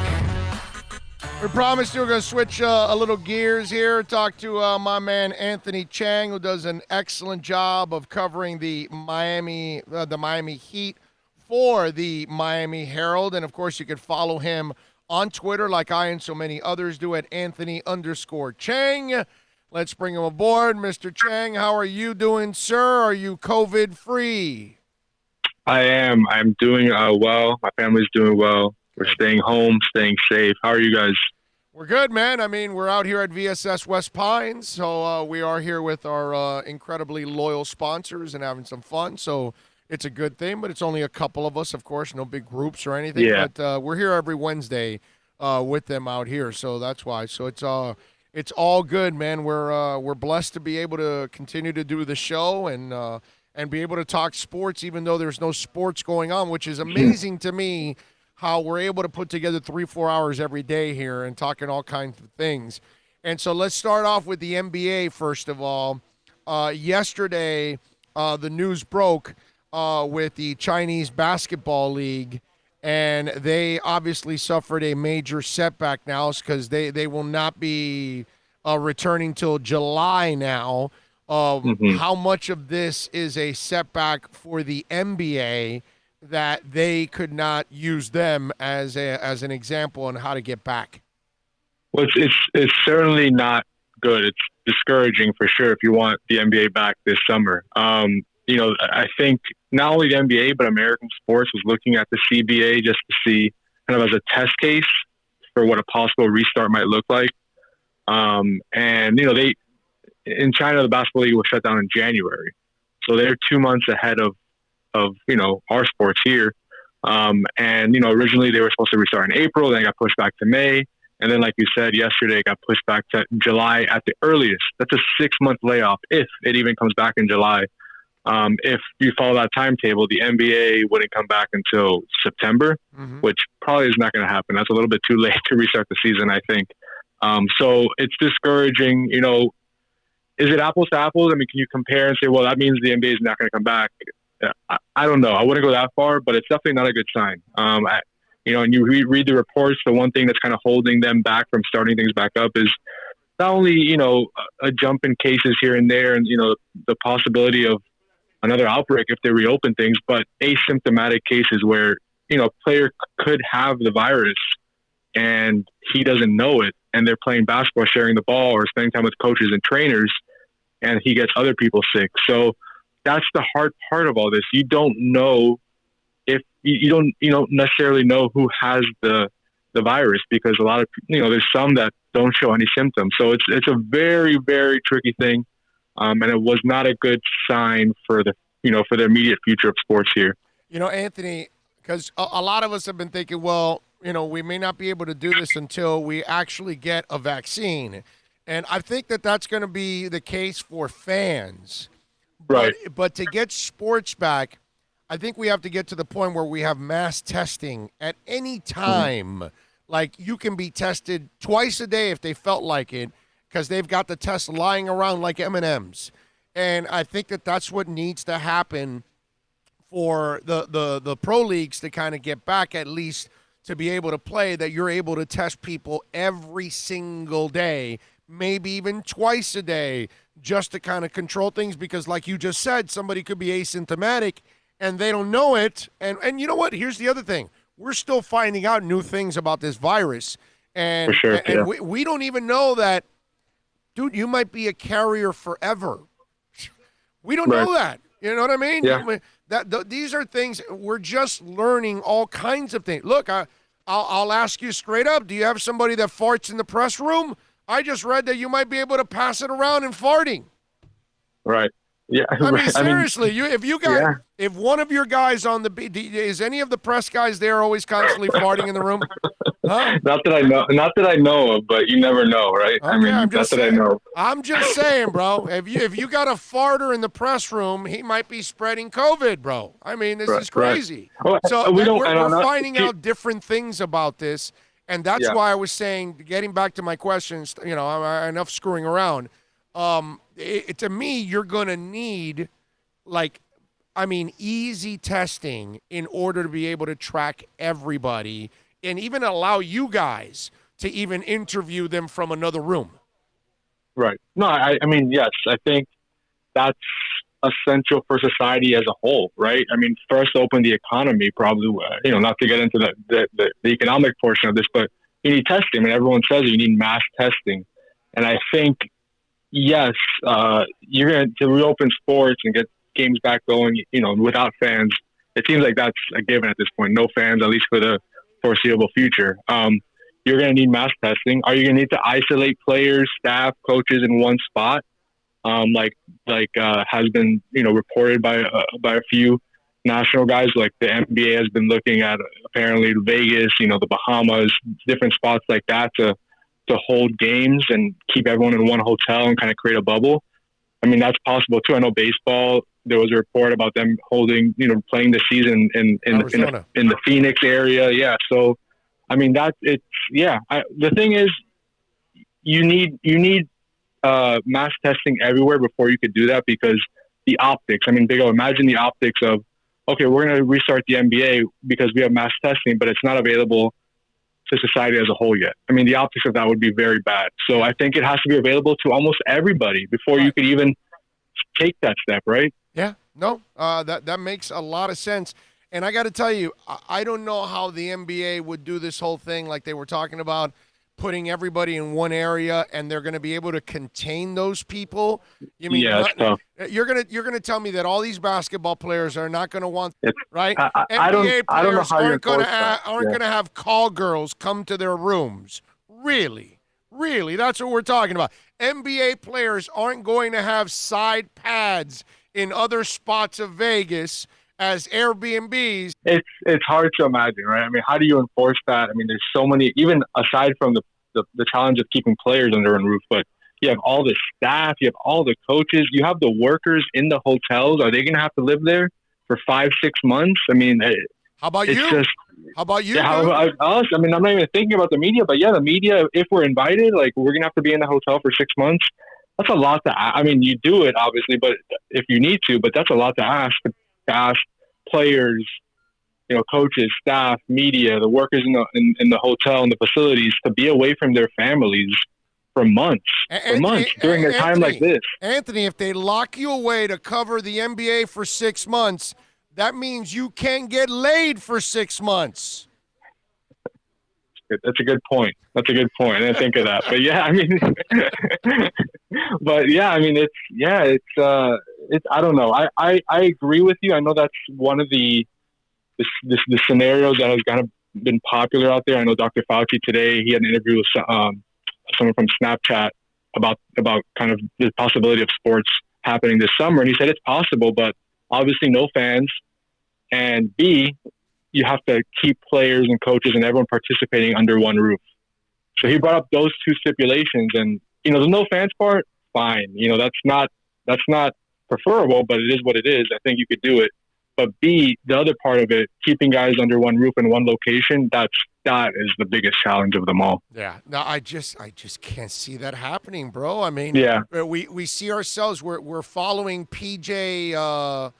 Is it Walker or what's the name of the kid from the Charlotte Hornets? What's his name? PJ Washington. PJ Washington. Yeah, because he had this Brittany Renner. Do you know who Brittany Renner is? You know who she is on IG? The IG model? Sounds familiar, but no. She's a trip. You got to go check her out, okay? Okay. A Bundle of Brittany is her handle, okay? Maybe you know it that way. She's fine. She's super fine, okay? But she is a trip. I mean, she says some wacky-ass crap out there on the air. And so PJ has been shooting his shot with her. And so now PJ had her, move in with him during the coronavirus pandemic. So that's kind of what people have been, these are the things that we're following. Yeah. You know what I'm saying? It's because she posted an IG video, and the IG video was on his couch.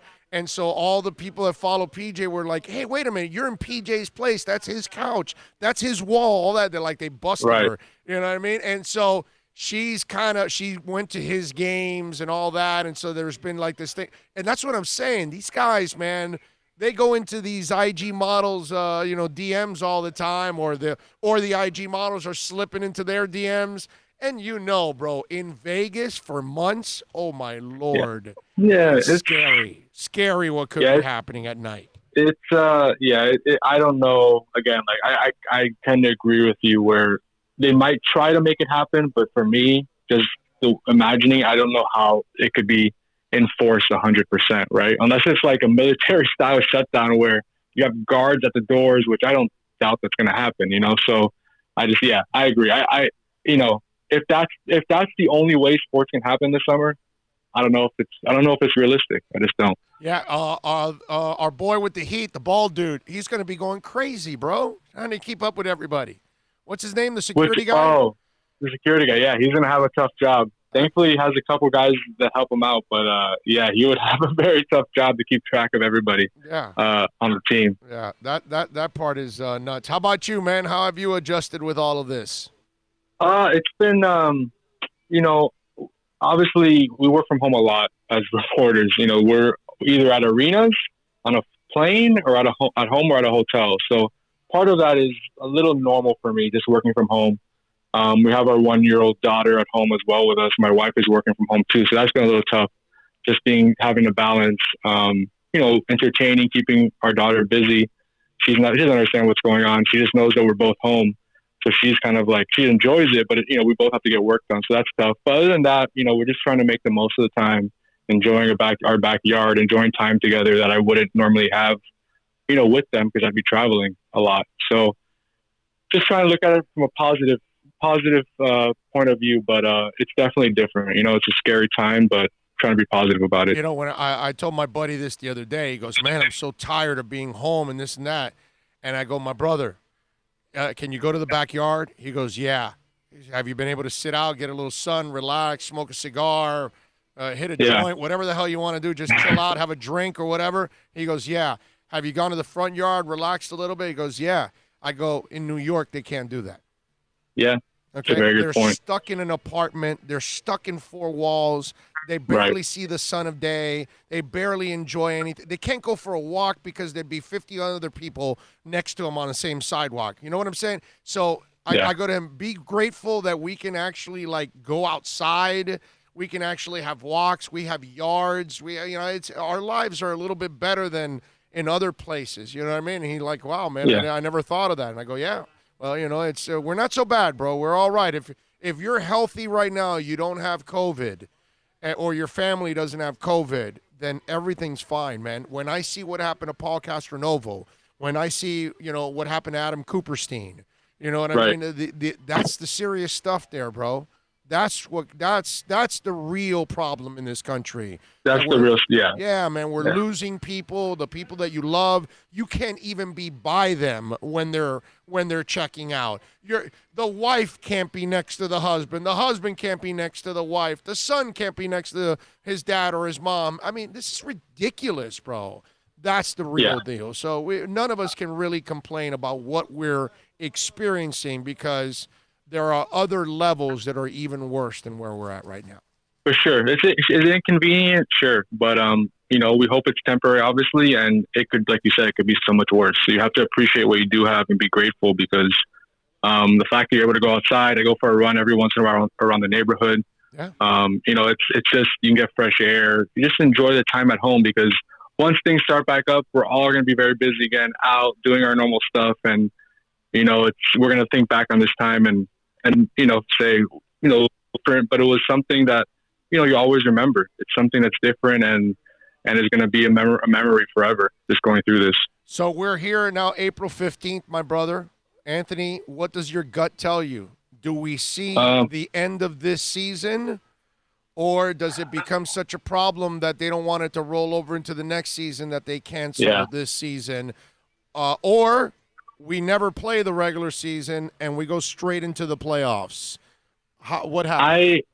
I go back and forth on this. Yesterday, somebody asked me, and I said, I don't think I think the season's going to be lost. Yesterday, I had that answer. But today, after the comments yesterday of the president and Adam Silver and Mark Cuban and other sports commissioners being part of the committee to reopen the economy, and Dr. Fauci today saying sports can happen this summer, I think they will try to play basketball this summer. Now, remember, there's going to be they say a 25-day period, so let's say a month period where this guy's getting back into shape. Right. So I think that's going to be a good test case too, where okay, you're going to have individual work, and then you're going to have a type of mini training camp with the whole team together.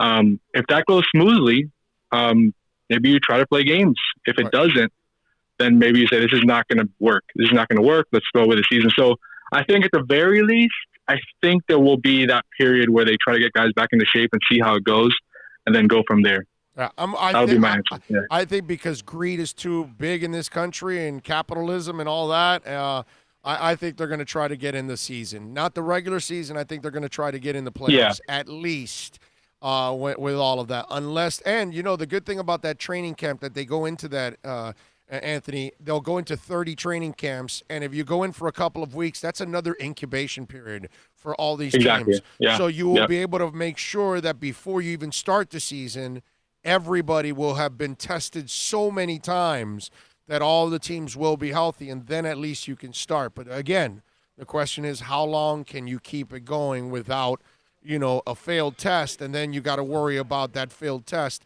what kind of domino effect. Because, hey, we got to understand that in Utah, things aren't going to be the same again. Okay? You don't have that controversy right now. You don't have to cover it. But, dude, you know that if you were a beat writer, you're trying to get down to the controversy of two players that are at odds right now, and they're your two main stars on that team. And I look, the old saying with the Knicks back in the 70s were 12 guys, 12 cabs. They didn't get along, but they won a couple championships. That's nice, but in today's world and these sensitive millennials, I almost feel like this might be a problem for Utah. You know what I'm saying? So when they get back, they've got a problem they've got to deal with. And all these other NBA teams have to worry about that same kind of problem developing on their teams. One dude that's irresponsible, one dude that doesn't take it serious, and then puts everybody else at risk. That's a major problem also. And one more challenge, too, is just one positive test and everything because the domino effect, like you said, of who played the team for the last week, which team did they play, which players they come in contact with, all of a sudden there's 4 or 5 teams involved because they've all had, games against each other over the past week.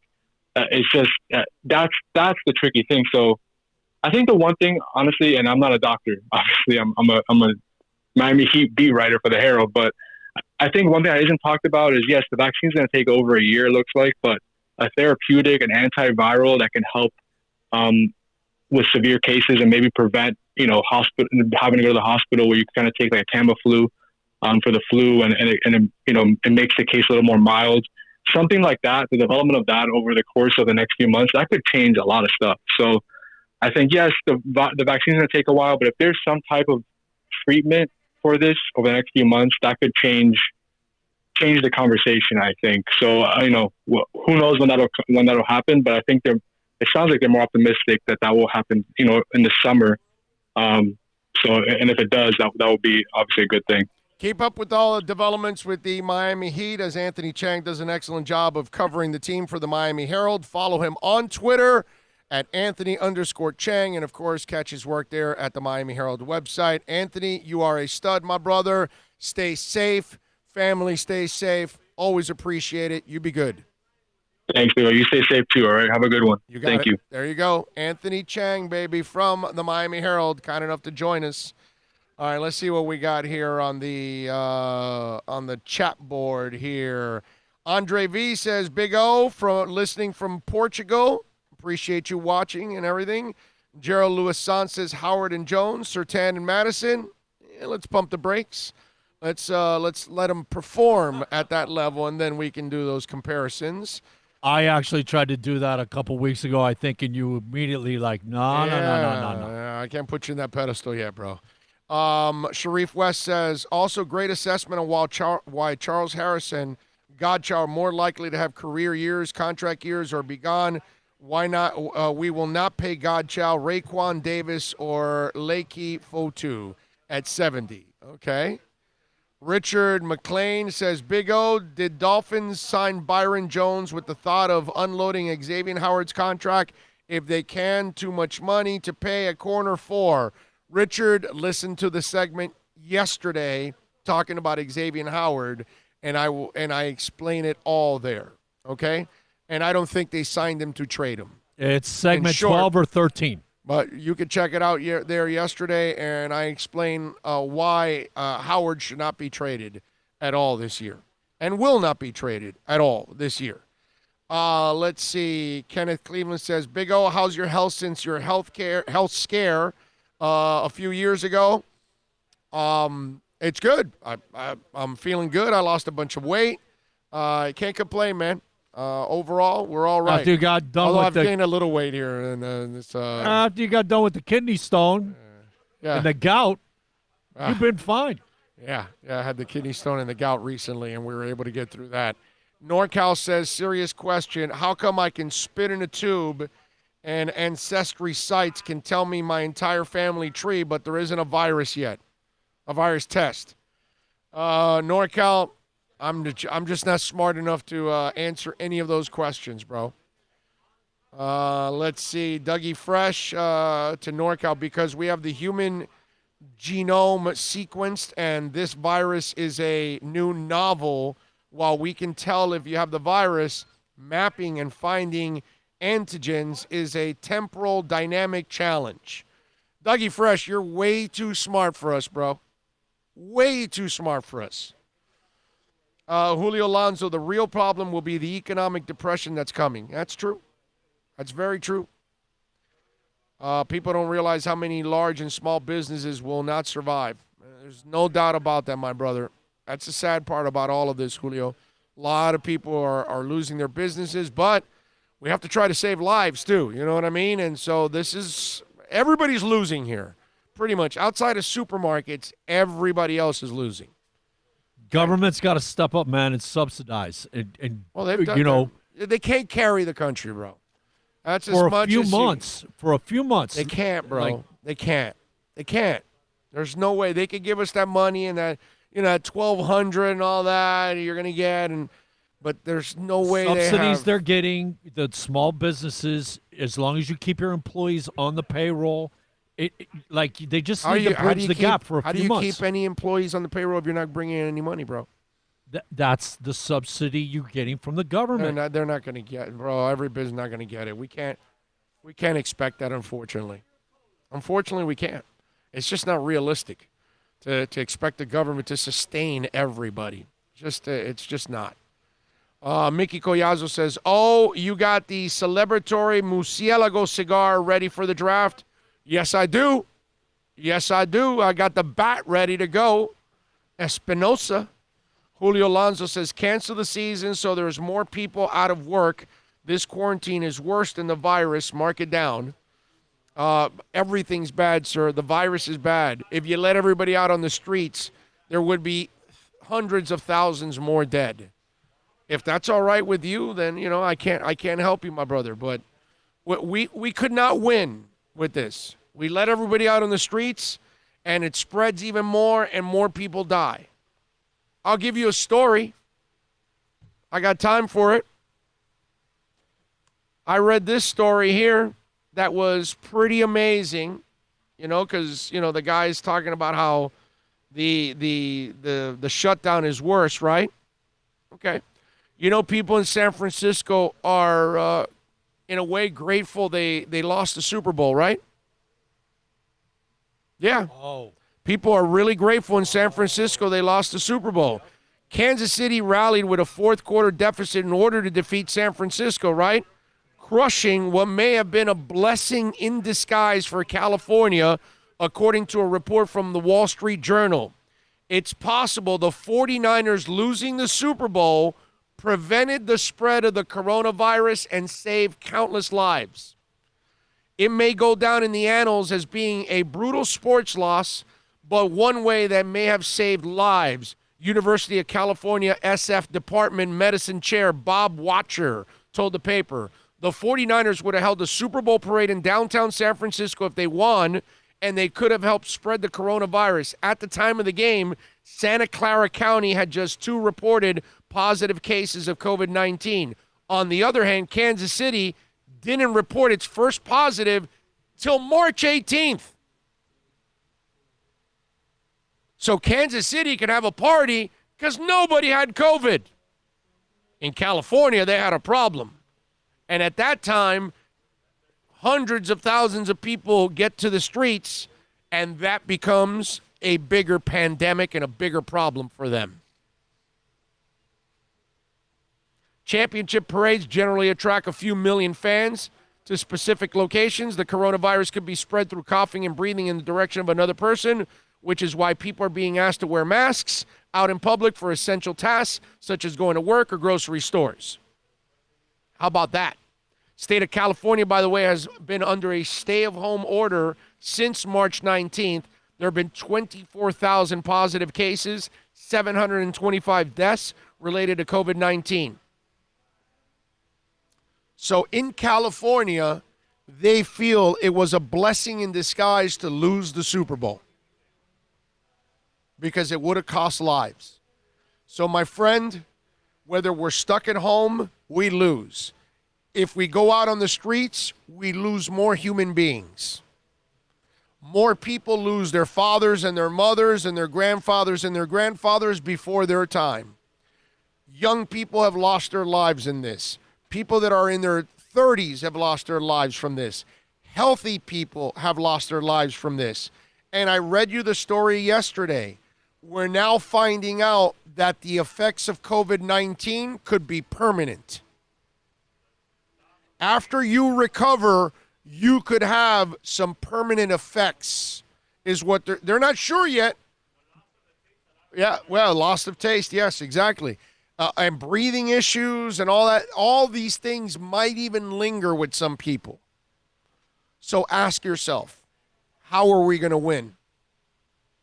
Were we going to win just leaving people on the streets and spreading the virus? I doubt it. Are we winning stuck at home? I doubt it. But at least we're living by being stuck at home. And we've got our lives. And think about how many fathers may not be around to produce and provide for their families. How many mothers are not going to be around to provide for their families or to provide for their children. Because that's what we're going to do if we allow the spread. We can't do that either. There was no way we were going to win from this. The only way we try to win from this is by staying alive and then surviving, and we can recover economically. We've had depressions, we've had recessions, we've had inflation, we've had everything. We've had natural disasters wipe out communities, and we've bounced back. Okay? But you can't bounce back if you lose your wife. Watching that father on TV 2 nights ago that his wife is a nurse and she didn't have proper protection in New York and all that, and she ended up dying. And he's there and he's got his daughter with him. And now he lost his wife and the mother of his child. And they're young, they're in their 30s. And she lost her life. We can't have that, man. We can recover, bro. We can recover. Okay? We got deficits financially. We can recover from that. There's no way you're going to recover if you're dead. Your family's not better. Your spouse is not better. Your sons and daughter are not better. Maybe you were a great employee. That business is not any better. If you were a great boss, that business is done. You know, the domino effects from death are a hell of a lot worse than just our financial issues. You know, I get it, man. Bills are piling up and we're falling behind and all that. But I always feel like, you know, we can bear down and we can overcome that. I can't overcome losing my wife or my daughter. They can't overcome losing me. So it's the way we got to look at it. At least that's the way I look at it. Money sucks. I'm making a lot less money right now. But what can I do? I'm not going to sit here and be negative. And I'm not going to sit here and point fingers. I'll find a way to overcome when the time is right.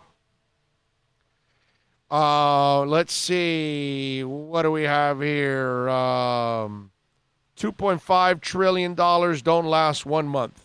Yeah, no, I can't expect the government to carry the entire country. It's just that's not who we are. It's $2 trillion, and they will end up spending $6 trillion. Oh, they are just going to print money. Borrowing money is free, so it can be done to an extent. Well, from what I understand, that money they give you is kind of off your taxes next year. Like that $1,200 that you get, the following year, if you're going to get it in your taxes, you'll get $1,200 less. So you're kind of like borrowing on your taxes in the future is what you're doing, from what I understand. No, man. Yeah, I think that's what I hear. No, that's why when this got to the Senate, it took 3 or 4 days to get out of the Senate, get signed, to get to Trump to get it signed, because there was all these little things. No, this is what it is. It's about the government stepping up and saying, hey, we need to bridge this gap. There is going to be no interest paybacks, nothing. No interest. I don't think it's interest, but I think it comes off the taxes. There is no ramifications. It's to assist. They're stepping up like that. I don't know.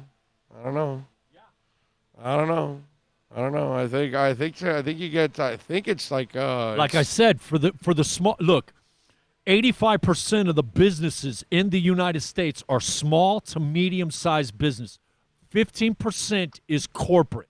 Okay, that's not what I'm talking about, bro. No, I'm not talking about that. There's no ramifications. They're not even. Okay, well, that's what I'm talking about. No ramifications. I don't know about businesses. I'm not filing for businesses or anything like that. Which technically I could, actually, since we are a small business. But yes. But what's it called? No, that's not what I'm talking. I'm talking about our personal money. There's no liens. Like there's no interest. I didn't say interest. There isn't any of that. I didn't say any interest. I from what I understood, it's kind of like you're getting money, but then they will take it back out of your taxes the following year. They're not. That's not true, man. I'm not sure, but we'll see. I gotta look it up on that and see if there's any tooth to any of that. All right, 786-322-8800. 1105. If you want to get in on the accidentlawfirm.com text line, you can also reach out to us on Twitter. That's at Big O Show. We're late. Jordan McPherson from the Miami Herald is next. Will reimburse payments up to a total of $1,800 based on purchase and MSRP on approved credit on select models. Excludes tax, tag, title, and includes $8.99 dealer fee. Offer ends 5/4/20. Toyota of Hollywood is open, and we're here to serve you. The safety of our customers and associates is our top priority. Toyota of Hollywood is following strict guidelines, including social distancing and keeping our facilities clean and sanitized. Buy with zero down, 0% APR financing, and we'll make your payments till 2021. Pay up to 50% less than their original MSRP when new and used. 2019 Freon Camry LE, not $27,000, $16,775. Shop and save at our 400,000 square foot dealership at Toyota of Hollywood, the #1 volume Toyota dealer, based on total retail sales of new Toyotas in the Southeast region for 2019 per SET, on 441 between Hollywood Boulevard and Sheridan Street. No one expects to get into a crash, but I expect you to go to accidentlawfirm.com if you do. Make sure when hiring a driver, you go through a rideshare app so that you can be covered by the insurance, which can be up to $1 million whether you're a passenger or a driver. In other words, don't try to save a few bucks by paying cash instead of going through the app. I'm attorney Bobby Nunez from Nunez Law in Miami, and we're here to help you through the process. Go to accidentlawfirm.com for a free consultation from me, Bobby Nunez. That's accidentlawfirm.com. Are you tired of watching the same old travel videos on the internet? Well, then check out MikeNoGoZones.com, a travel documentary that's breaking barriers. I go to the places that the media tells you to fear, where no one else dares to go. Baltimore, Opelika, South Side of Chicago, and more. Go to MikeNoGoZones.com. Will reimburse payments. America's safest and best-selling compact luxury SUV is at Acura of Pembroke Pines, and this is how we do it. RDX, $339 a month at Acura of Pembroke Pines, the #1 volume Acura dealer.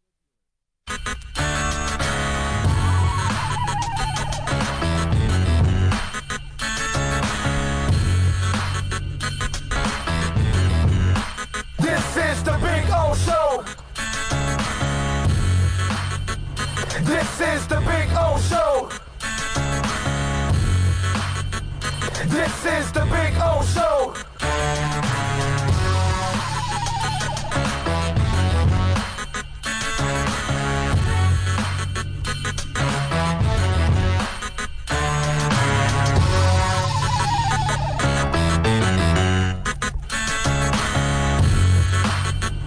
This is the Big O Show. This is the Big O Show. Welcome back. We take it till 3. We're out here at VSS West Pines. And if you want to get in on the accidentlawfirm.com text line, 786-322-1105. You can reach out to us on Twitter at Big O Show. We are out here at 12397 Pembroke Road. Come on out and join the folks out here. And remember, if you can order online, you can order by the phone, 954-613-3367. Go to vsswestpines.com. Check out all of the CBD needs that you may have. E-cigarettes, the e-juice, they got it all here. Like I told you, it's like a Spencer's or a Barefoot Mailman with CBD. It's amazing. It really is. So come on out here. All right. I got Jordan McPherson for you, sir. We are ready to rock. Thank you, sir. Jordan McPherson does an excellent job, of course, of covering the Miami Marlins on an everyday basis. And you can follow Jordan on Twitter. And it's at J_McPherson1126. And more importantly, catch his work there at the Miami Herald website. Mr. McPherson, are you COVID-free and healthy? I am COVID-free and healthy, and thanks for having me on. How about yourself? I am doing great, my brother. We are surviving, and it's all we can do from here on out, and let's hope we can get through this, which I know we will, and we will grow to be better from this, hopefully, when it's all said and done. So as time goes on, and now we're in the middle of April, and we know winter is a problem for baseball, unlike hockey and basketball that they can hide in an arena, and football, they welcome the snow. What is your gut telling you right now, Jordan? Because obviously we've got to have some kind of spring to get these pitchers back in a groove again. So what is your gut telling you right now for the baseball season? My gut's telling me that if the season is played, it's obviously not going to be 162 games. Just that right now seems flat out impossible. I think the earliest we're going to see something, and this is, again, fingers crossed that everything goes right. I don't think we're going to see live games until probably when the All-Star break was taking place. I mean, you still have so many states that have the stay-at-home orders, the work from home, basically the social distancing and everything. And like you said, players are going to need probably at least 2 to 3 weeks to get ramped back up, pitchers specifically. So even if you did end up doing one of those hypothetical scenarios, everyone in Arizona or everyone at their spring training site, you're going to need at least 2 to 3 weeks from the time that you get the okay to even get to a live game. And who knows when the okay is even going to come. I was asking Anthony Chang if it was realistic that he thought that they could corral all NBA players in one place and watch them and all that stuff. And I just have a hard time believing NBA players are going to stay away from their IG models. And hell, if you do it in Vegas, really, you're going to keep these guys away from strip clubs and all that stuff. So this idea about doing it all in Phoenix, not that it was going to happen or not or whatever, but it's been discussed. Whether it's in Phoenix or anywhere else, can you also see them corralling 30 teams and all those players and sequestering them? And like I told Anthony, I'll tell you, it's Big Brother meets baseball. Can you pull that off for real, do you think? First off, the Big Brother comparison with that, I love that. But in the general sense, I can't see it happening. Because, again, 30 teams, even with the hypothetical of if, fingers crossed, everything works out, you only need 30 players for each team, which we all know is not going to happen. Injuries are a thing in baseball. That alone, just from the players, that's 900 players. Then you have to add the coaching staff, the support staff, the trainers, everything that goes into creating a baseball game. Because if you're playing the games, you're going to have to be on TV or something because, again, you got to have the money factor that comes into all of this. Yeah. You're talking about thousands of people that you're going to have to sequester all in the one spot. And this completely doesn't even include the fact that you have to talk about players' personal lives. I know Zach Wheeler from the Philadelphia Phillies, he's the main example I can think of. His wife's pregnant.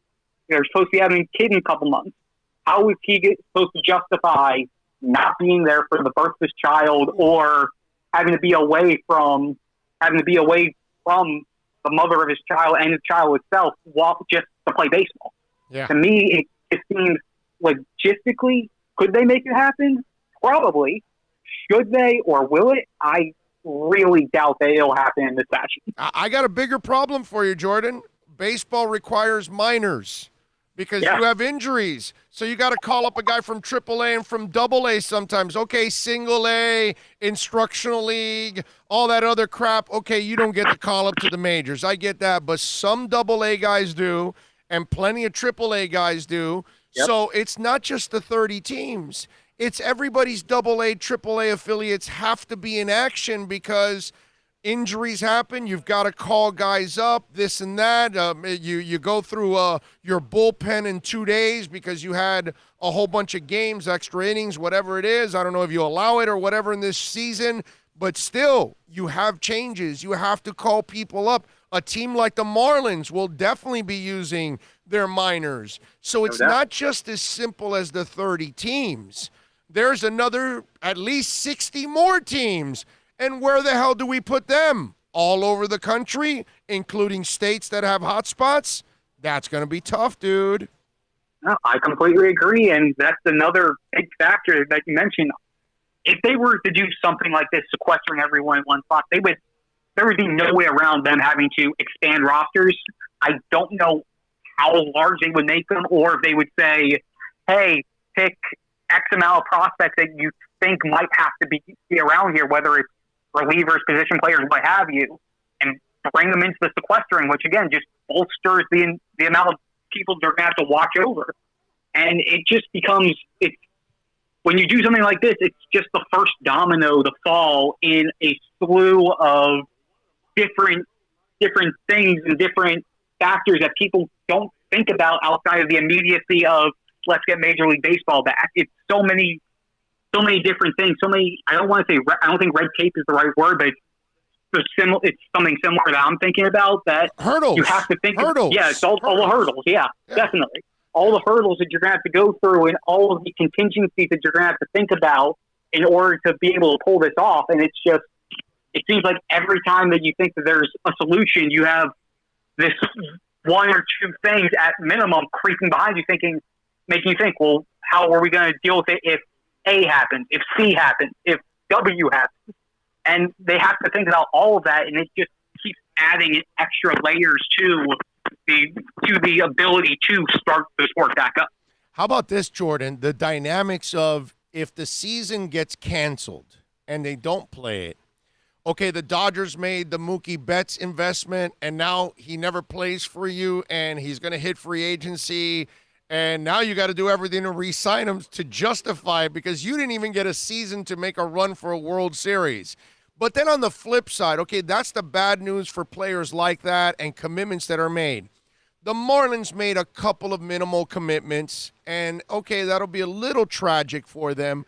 But overall, I got to tell you, on the positive side for the Marlins, because they're so young, it sucks for the players personally because they lose a year of experience, which would be priceless for them to get that year of experience. But financially for the Marlins, they don't have the kind of commitments to salaries that other teams do and big contracts and windows of opportunity that might be even closing after this season for some teams or things like that. I mean, there is so much more on the line for those other teams that spent a lot of money or were expecting big things. That's the one positive that I see for the Marlins, that financially they're not going to take the wallop that some other teams may take if there is no season. Yeah, that's very true. I mean, if you look at the Marlins roster and their contract and who they have on deals, the only two who are past arbitration and eligible for unrestricted free agency and all of that, the only two who have multi-year contracts past this year are Corey Dickerson, who's due about $7.5, $8 million, and Miguel Rojas. Right. I mean, yes, they'll lose. They'll either lose or have to extend Jonathan VR, who they were hoping to be able to see something out of him. They'll have a couple of the other fringe veterans who they were hoping to use as stopgaps for these guys as they finish up AAA and get ready. But as you said, the Marlins have a lot of what they were hoping to see by the end of the year are either in their first couple of years where they're under team control for at least 3 to 4 more years, or they're in AAA. I mean, Monty Harrison's still in AAA, Jazz Chisholm's still in AAA, Lewin Diaz still in AAA. All of those guys were going to be the group that they were hoping to have by either the end of the 2020 season or the start of 2021. So the fact that the base of their team is still there and is all under team control, that definitely helps them.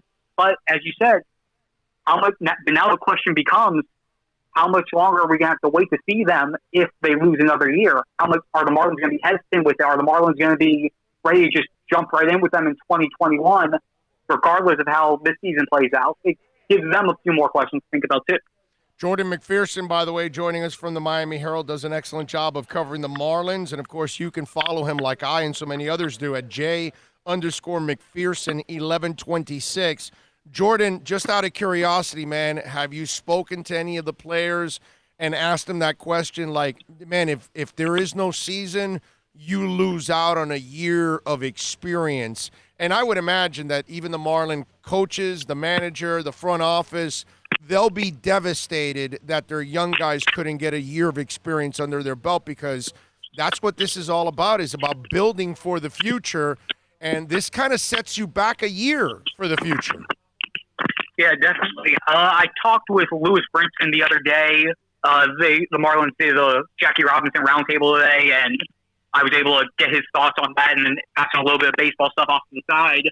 And he basically said that it would suck if the season does get canceled, or if it's extremely shortened, but they all go back to the central thought that what's going on right now in the world, it's bigger than baseball itself.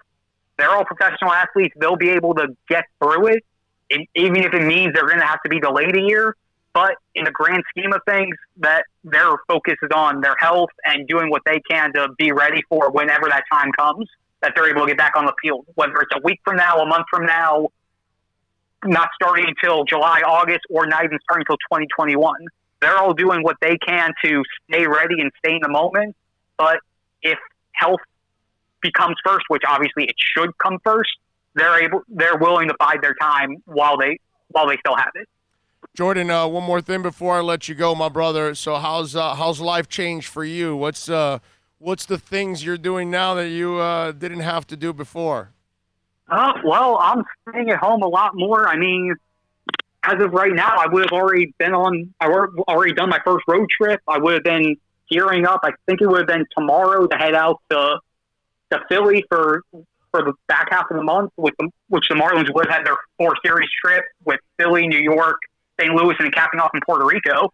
But right now, I'm basically just staying at home, trying to keep everyone as updated as much as possible on the Marlins. I'm doing a few things here and there. I have some enterprise pieces that I was hoping to do in other circumstances that I'm looping around. And now I'm basically playing on my PlayStation 4 to get my sports fix, other than watching all the reruns that have been going on. That is, the PlayStation, the video game is really helping people a lot. Are you watching NASCAR when they're not dropping N-words? I watched the first of the iRaces, but I'll be honest, I've never been a NASCAR fan. So even though it is a live sporting event, it's something I've never gotten into. My stepdad loves it though, so I talked with him about it to help him get his fix. But that's the extent of it on my end. Although I will say this, Jordan, I think it's actually genius on their part in a way to stay connected to their fans, but then also try to lure in young fans that may not follow NASCAR. Now they may actually, get a couple of young fans, because obviously you and I know esports is enormous with young people. They love watching other people game. It's crazy, but that's kind of the way they do things. Now, let me ask you one more thing, Jordan, before I let you go. If baseball forces the issue to come back, okay, just like basketball and football and hockey and everybody's trying to come back and they play. I was thinking about this. Man, we watch Summer League basketball, and sometimes it's not in an arena. Sometimes it's in a practice arena where there's only like 50, 75 people, and they're all like NBA people and a couple reporters. But yet it's a fast-paced game, and we don't really need the ambiance or the atmosphere. Football, hell, we've watched some of these leagues that don't really draw a lot of fans, and it's almost like you have an empty stadium at times. But football's fast-moving. They're hitting, all that stuff. Hockey would be the same thing.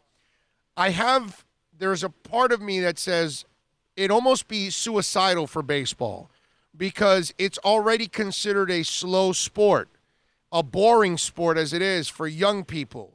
Can you imagine a baseball game with no fans, no atmosphere, and it is slow? It is a prodding game.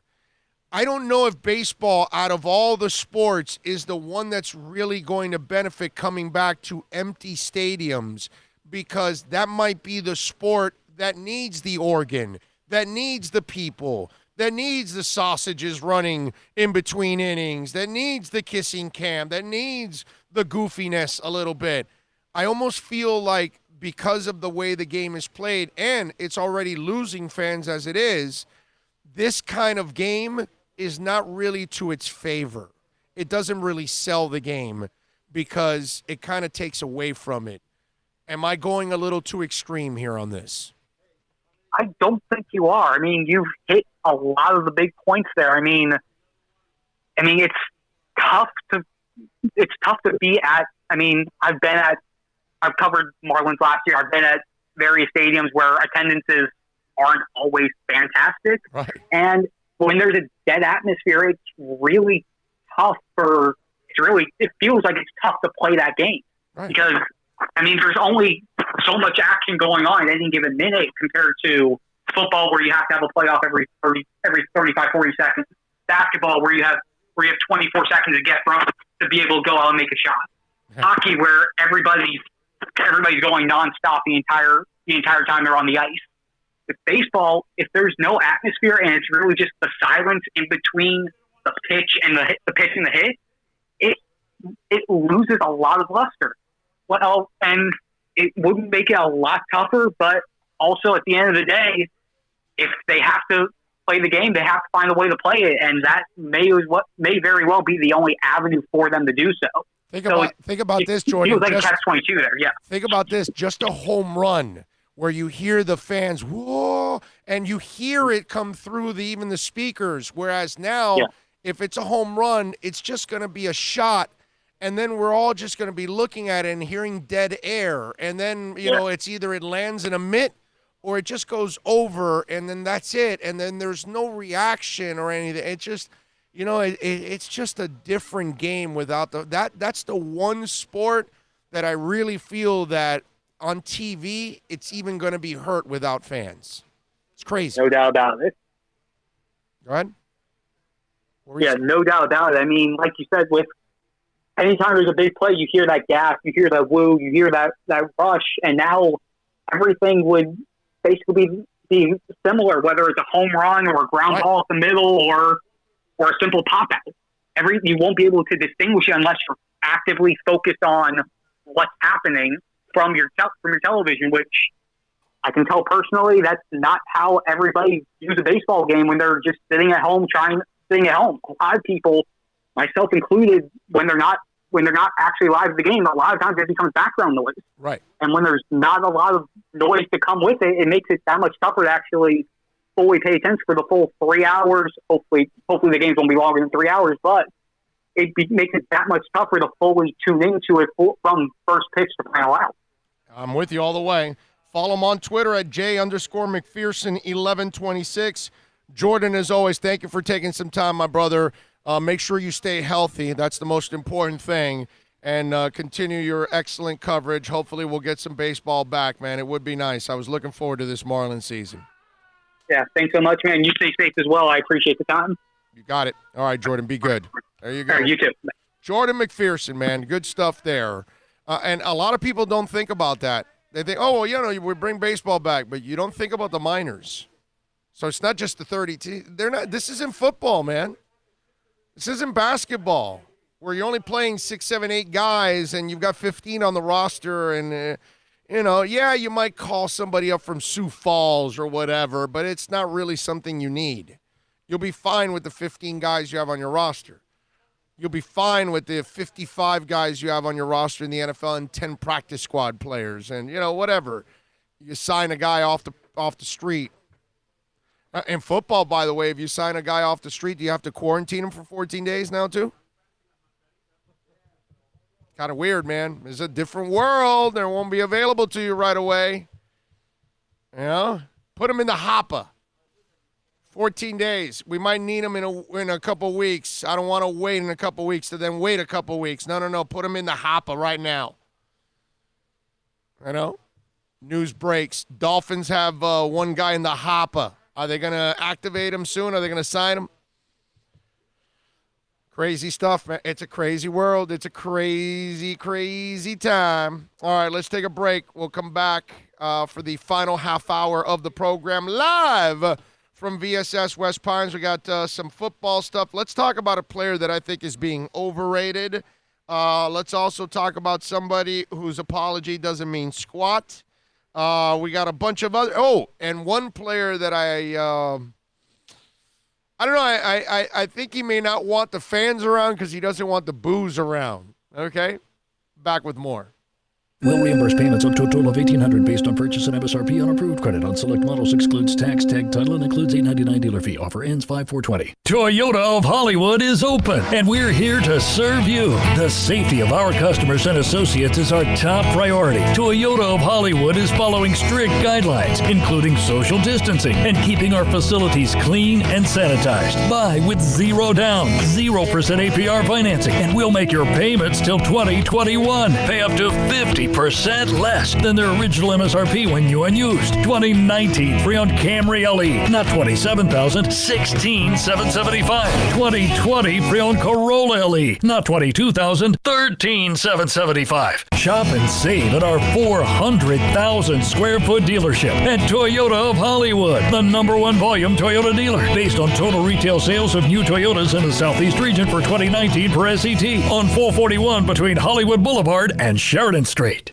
Are you tired of watching the same old travel videos on the internet? Well, then check out MikeNoGoZones.com, a travel documentary that's breaking barriers. I go to the places that the media tells you to fear, where no one else dares to go. Baltimore, Opelika, South Side of Chicago, and more. Go to MikeNoGoZones.com. No one expects to get into a crash, but I expect you to go to accidentlawfirm.com if you do. Make sure when hiring a driver, you go through a rideshare app so that you can be covered by the insurance, which can be up to $1 million whether you're a passenger or a driver. In other words, don't try to save a few bucks by paying cash instead of going through the app. I'm attorney Bobby Nunez from Nunez Law in Miami, and we're here to help you through the process. Go to accidentlawfirm.com for a free consultation from me, Bobby Nunez. That's accidentlawfirm.com. America's safest and best-selling compact luxury SUV is at Acura of Pembroke Pines, and this is how we do it. RDX, $339 a month at Acura of Pembroke Pines, the #1 volume Acura dealer.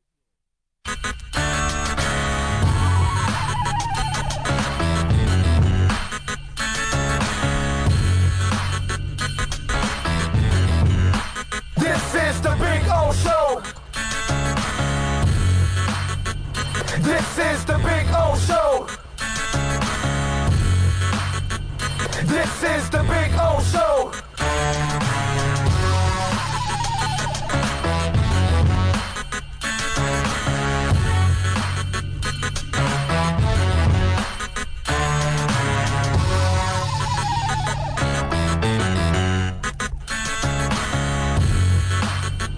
This is the Big O Show. This is the Big O Show.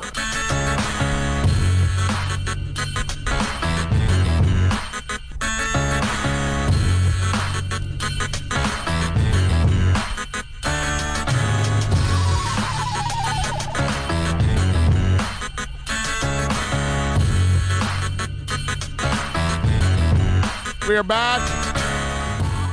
VSS West Pines, baby, 12397 Pembroke Road. You see it in this box right under me here.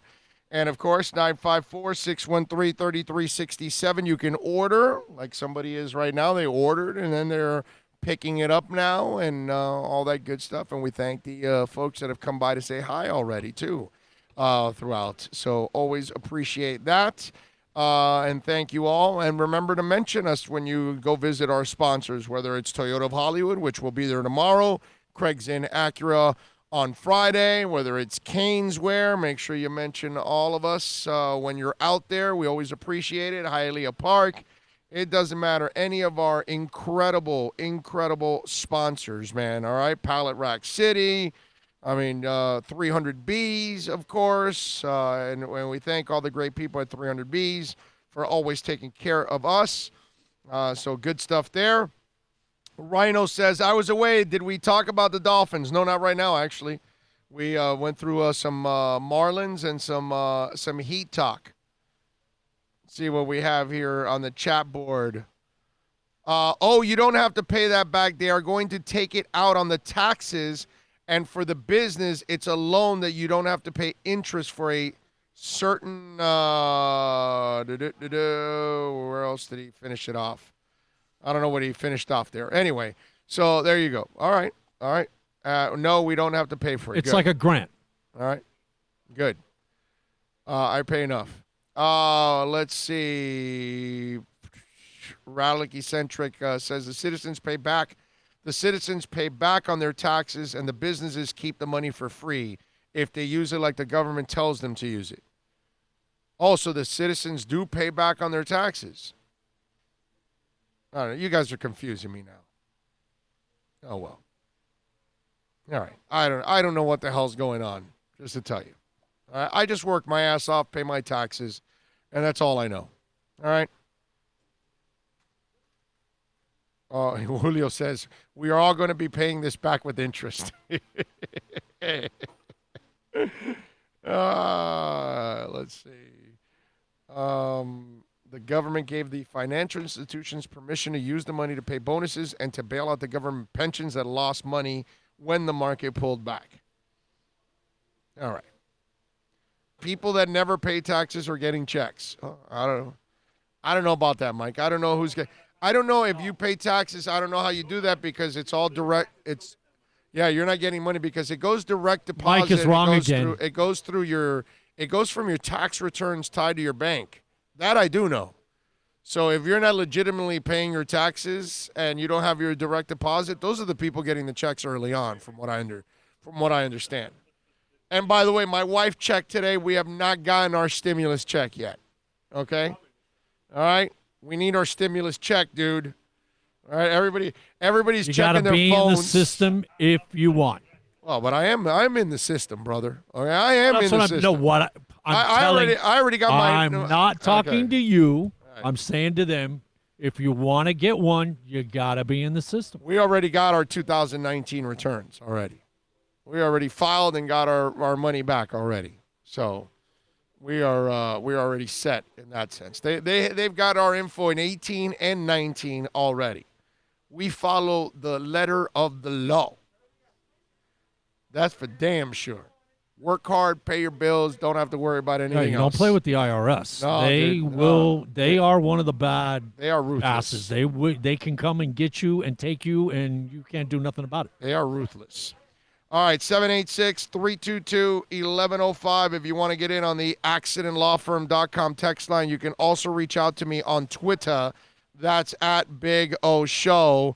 Follow us there as always, because that, as you all know, that is like a 24-hour talk show. Oh, David Johnson passed his physical. How convenient that is for Houston, so they don't look bad. I'm sure the head coach was standing there next and, pass him. Don't worry about it. But coach, his complete leg is dislocated. Yeah, pass him anyways. Don't worry about it. I need to justify all of this. I got to tell you, if you're a Texans fan, I see that headline now, David Johnson passes physical. That is scary stuff to be a Texans fan, that your team was in pretty good shape, but that guy's done a really good job of kind of like screwing everything up pretty much for your team. I'll tell you. All right, what do we got here? Did you see Fauci? Fauci, by the way, promotes fan-free sports. The nation's top infectious disease expert says the only way professional sports will happen this summer is by holding events without fans in attendance and by keeping players in hotels.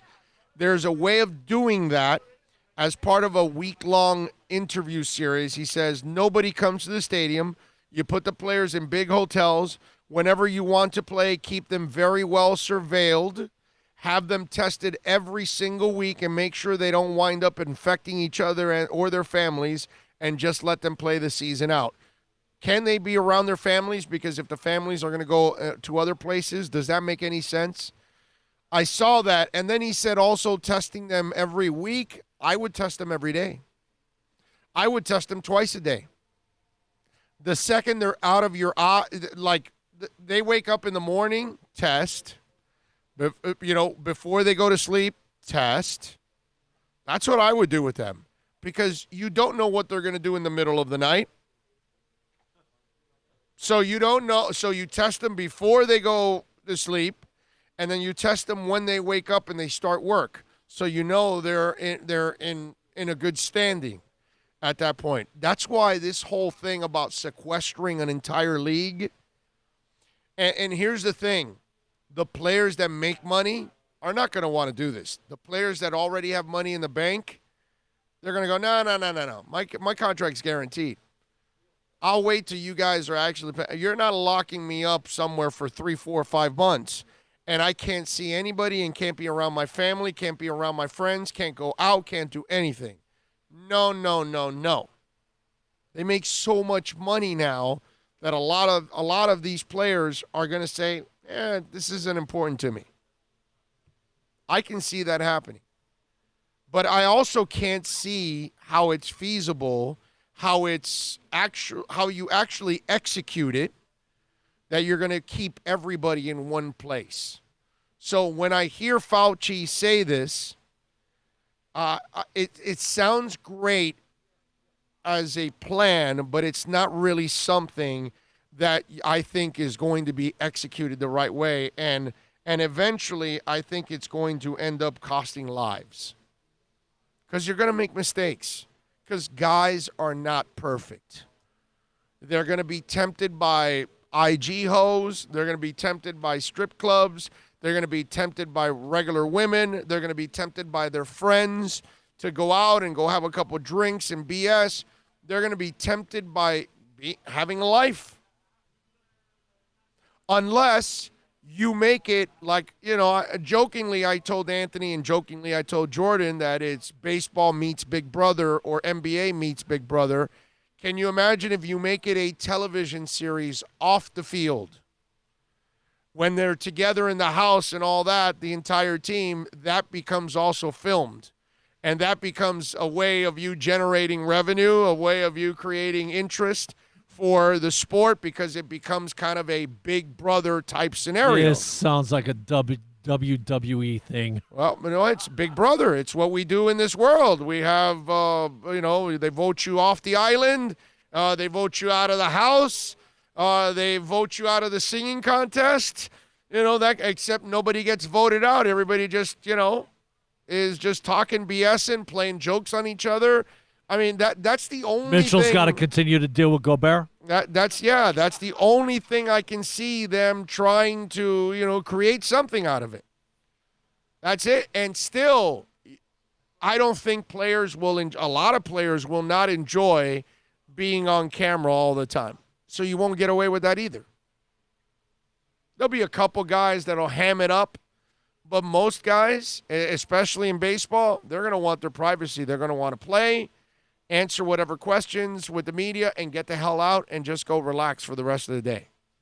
Go get their treatment, go eat, go chill, go watch television, crack go play a beer, cards, whatever it is that they're going to do. They may not even be doing some of the stuff that they normally do off the field, off the ice, because they're amongst everybody else. So they can't even be themselves. So if they do want to drink several beers, maybe they can't do that now because they're in front of other people. If they, want to go partake in a little wacky tobacco, they won't be able to do that either because they're around other people. And you may even have trouble with people trying to smuggle things in. I mean, this is there's so much to this that can become a real problem for the league in every way possible. 786-322-1105 if you want to get in on the accidentlawfirm.com text line. When we talk about smoke screens, there's one smoke screen going on now, I believe, and it's Jalen Hurts. I watched him at the Senior Bowl, and he wasn't accurate. He didn't look very good. I know that in the combine, which is it's all structured, that's something you can prepare for, and so he looked good there. And I know he's a phenomenal young man, so I don't mind taking a chance on the kid if you're a team out there that wants to play. Like the Chargers, if you're going with Tyrod Taylor and you want to take Jalen Hurts in the third or fourth rounds, go ahead. Now, people are talking about him in the second round. And hell, I've already even heard some people say, he's such a phenomenal kid, I would take him in the late first. I got to tell you something. I think people are drinking and getting drunk on some bad Kool-Aid. I'm sorry, I don't see it. I see an athletic guy, but I don't see a guy that I would use. And I get that if you want to play the Lamar Jackson role, Lamar can get away with it because he's such a phenomenal freak out in the open field. Because he's really a running back. That's where Bill Polian had it wrong, that he called him a receiver playing quarterback. He's probably more of a running back playing quarterback. Because he's got running back vision. he can see the second level, and he's already anticipating the cuts that he has to make. Kid is special as hell, okay? So it allows him to kind of get away with what he does. He's still not a good passer at all, by any stretch. And for me, I don't believe Jalen Hurts is an exceptional passer either. And if he's not as special as Lamar Jackson with his feet, I think that people are talking him up to see if others get suckered and take him because they want to push another player down. And that's kind of what's going on, I think, with Herbert too. I believe a lot of people aren't on Herbert's bandwagon. I just think that a lot of NFL teams are throwing smoke screens out there. I think there's a little smoke screen going on with Tua too. The Dolphins could take a chance on him because they got 4,000 picks. So if they use one on him and miss, fine. But I think other teams talking him up are talking him up because they want somebody to take the injured guy. And then that pushes another position player to them. I really believe that that's what's going on with Hurts. Now, I'll tell you, does Hurts make sense for the Seattle Seahawks in the middle rounds? Yeah. Does Hurts make sense for the Los Angeles Chargers in the middle rounds? Yeah, because they have athletic quarterbacks. And Jalen can kind of, you could try to groom him to kind of run that. But if you've got a pocket passing type offense, that's not the guy you want to use. Because I don't believe he's ever going to become a pure pocket passer. See, Russell is magic. Russell can run anything you want. You need him to be a pure pocket passer? No problem. You need him to be a guy that has to use his legs? No problem. He can do it all. He can throw on the run. He can run. He can obviously pass from the pocket. That's a magic that very few people possess. So the question is, do you believe Jalen Hurts possesses that? Because I've even heard Dolph fans say, I want Jalen Hurts. And I've heard some Dolph fans say, I want Jalen Hurts in the second round. And I just feel that because he's such a quality human being that, remember we've talked about this before, the nice guy syndrome? There's a lot of that with him. Because how do you not respect Jalen Hurts, the human being?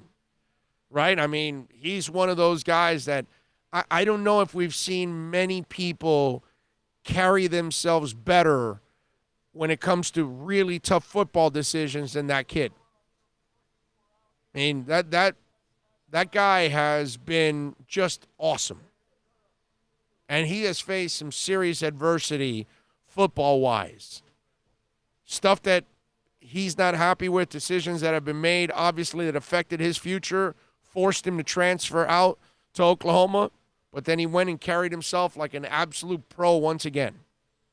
I mean, it's impossible not to root for Jalen Hurts. But I got to compartmentalize all that stuff. As much as I like him personally, as much as I can root for the kid, I got to look at it for the Miami Dolphins. And if I'm the Dolphins, I don't look at him as a franchise guy. I don't look at him as a starting quarterback. I see gimmick there, is what I see. I see a team that gets him and says, hey, you see what they do with Taysom Hill? Except for the defensive part of it or the special teams part of it, blocking kicks and all that. But all the other stuff they do with him as a quarterback and all, hey, we could do that with Jalen Hurts. That I can see. I can see a team like the Chargers and the Seahawks saying, hey, he kind of fits, or even Baltimore, he kind of fits what we do. Let's groom him so we have a backup that can be similar to what we do. Because he's not really what Russell Wilson, and he's really not Lamar Jackson. He's actually a lot more like Tyrod Taylor. Believe it or not. That's kind of the way I look at Hurts. So that's where that makes sense. But I just don't see him becoming an elite or a franchise guy or an elite passer. And if I don't feel you can be that, then you're not the right guy. You're the guy that needs a hell of a supporting cast in order to get past it.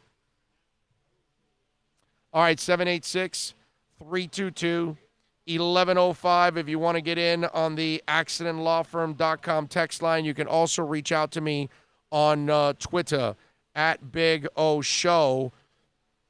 The other story I saw was Kirk Cousins. I don't know if you guys caught this one with Kirk Cousins. And I guess it's the cynical part of me being in this business for a long time. George Kittle said last week there's a silver lining to the prospect of playing games without fans, specifically when the time comes to play in places like Seattle or New Orleans. Obviously, great place for fan home attendance, advantage, yada, yada, yada. Kirk Cousins took it a step farther now. Yesterday, discussing the possibility that all or part of the 2020 season will entail games, without folks in the stands cheering or booing the performance of players. This is what Cousins said. Honestly, we practice every day in empty grass areas and pump in fake crowd noise for away games. But more often than not, you're used to it. OTA practices don't have a lot of pomp and circumstances to them. So honestly, to go out and just play the game would kind of be refreshing. A breath of fresh air to just let us know that we don't have to have all that smoke in the fire. We can just play football. So as long as we're playing the game, I won't have a lot of complaints. And hopefully, if it's still not returned to normal, we can find a way to make it work. Is there any part of that, because Kirk Cousins is the guy that has been booed? Because Kirk Cousins is the guy, one of those guys that is like, decent player, but, right? That's his label. You're waiting for him to do something. Right. So is there something like that since he hasn't gotten the gold standard treatment from fans, because he has the doubters out there, media, fans, whatever, is he the guy pulling a little Mitch Trubisky now, right? That Mitch didn't want the TVs on in the locker room because they were criticizing him and all that stuff. Now, Mitch actually buried himself in all of that because he literally mentioned it, that's what he wanted him off because of that. That's not what Kirk Cousins is saying. He's just comparing that there are OTAs and there are moments where you don't have fans. So what would this be any different? But the cynical person in me says, Kirk Cousins is a guy that probably just wants to play in an empty stadium because he won't be able to hear the boos from the opposing fans or the local fans that aren't happy. Although I will say this, without fans in the stands, okay, let's think about this. We will hear the players chirping. We are going to hear cornerbacks and wide receivers talking to each other. We are going to hear them after a play is being made, something about, you can't catch it on me. You can't do anything on me. We're going to hear defensive ends or defensive tackles. Son, don't bother running here all day. So we are going to hear the trash talking like we've never heard it before. The referees hear it all the time. They just don't throw any flags on it or anything like that. That part of the game is going to change a little bit because we are now going to be able to hear what happens on the field. So that part is actually going to be new, refreshing, and exciting for us. Basketball players, the same thing. They talk a lot of trash, but unless you have a courtside seat, that's only the times that you kind of get a little flavor of it sometimes. But now, with no fans in the stands at an arena, at a football game, you are now going to hear what Jalen Ramsey says to other people when he plays them. All those boisterous type guys. You know what I mean? Think about this. This is the season never been before. Are you kidding me? He can latch on to the goalpost and hump it, and we'll hear the humping. Okay? He's going to scream to the top of his lungs. Now, he won't be playing because he's not going to be allowed to play in this season. He's a virus on his own. You know what I mean? Oh, and by the way, he's got a bunch of court cases, and there's no courts going on. So it's all dragging on for Antonio Brown. But think about that. The trash talking is going to be a new element. You know, it's always been there, but we never heard it. Now, that's the other part of all of this. We're going to be able to hear the trash talking. You know what I mean? I got to tell you, remember I told Jordan McPherson, and he's the baseball guy, and he kind of agreed with me that this is going to be a killer for baseball because baseball is slow and boring as it is. Slow and boring in an empty stadium, oh my Lord. A foul ball and a home run are the same hit. There's no reaction. There's no, ooh, none of that. You know how you hear, you know when you hit it and it's going to the right pole and everybody's, because it went to the right and it was a foul. But then if it's a home run, you won't hear any of that. So the guy hitting the home run, is he going to talk smack as he rounds the bases? What's the pitcher going to say? You know what I mean? Think about this. Was it McCann? Was that the name of the idiot catcher with the Braves that always had like all these unwritten rules and was bothered by it? Can you imagine that guy in this atmosphere? I would love Jose Lima in this atmosphere. You need Lima time in this guy. If you're too young for that, go to YouTube and put Kansas City Royals Lima time. And there you go. Have some fun. Knock yourself out. Okay? That guy was ahead of his time. Yeah.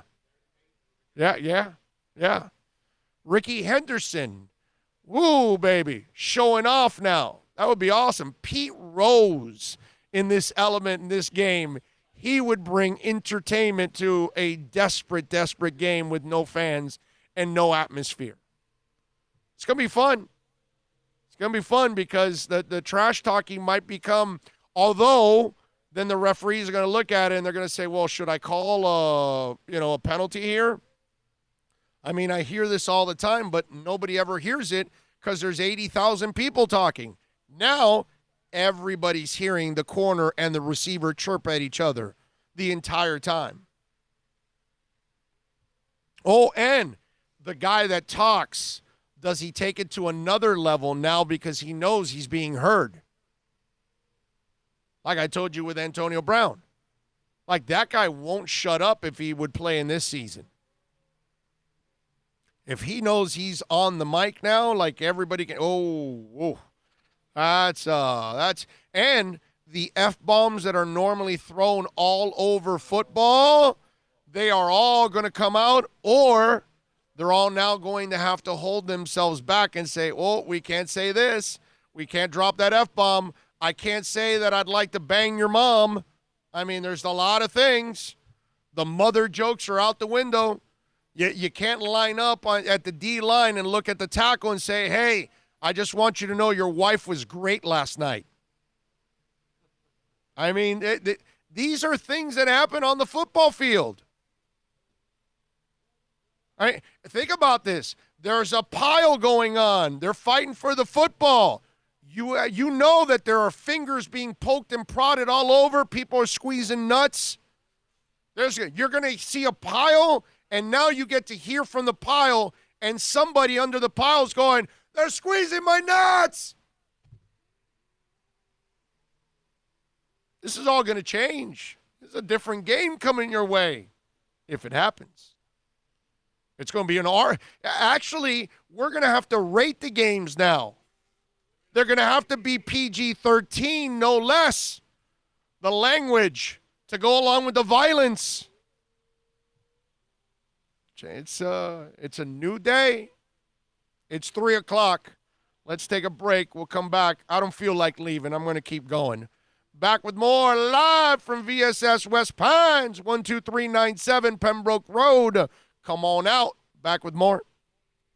We'll reimburse payments up to a total of $1,800 based on purchase and MSRP on approved credit. On select models excludes tax, tag, title, and includes $8.99 dealer fee. Offer ends 5/4/20. Toyota of Hollywood is open, and we're here to serve you. The safety of our customers and associates is our top priority. Toyota of Hollywood is following strict guidelines, including social distancing and keeping our facilities clean and sanitized. Buy with zero down, 0% APR financing, and we'll make your payments till 2021. Pay up to 50% less than their original MSRP when new and used. 2019 Freon Camry LE, not $27,000, $16,775. 2020 Freon Corolla LE, not $22,000, $13,775. Shop and save at our 400,000 square foot dealership at Toyota of Hollywood, the #1 volume Toyota dealer, based on total retail sales of new Toyotas in the Southeast region for 2019 per SET, on 441 between Hollywood Boulevard and Sheridan Street. Are you tired of watching the same old travel videos on the internet? Well, then check out MikeNoGoZones.com, a travel documentary that's breaking barriers. I go to the places that the media tells you to fear, where no one else dares to go. Baltimore, Opelika, South Side of Chicago, and more. Go to MikeNoGoZones.com. No one expects to get into a crash, but I expect you to go to accidentlawfirm.com if you do. Make sure when hiring a driver, you go through a rideshare app so that you can be covered by the insurance, which can be up to $1 million whether you're a passenger or a driver. In other words, don't try to save a few bucks by paying cash instead of going through the app. I'm attorney Bobby Nunez from Nunez Law in Miami, and we're here to help you through the process. Go to accidentlawfirm.com for a free consultation from me, Bobby Nunez. That's accidentlawfirm.com. America's safest and best-selling compact luxury SUV is at Acura of Pembroke Pines, and this is how we do it. RDX, $339 a month at Acura of Pembroke Pines, the #1 volume Acura dealer.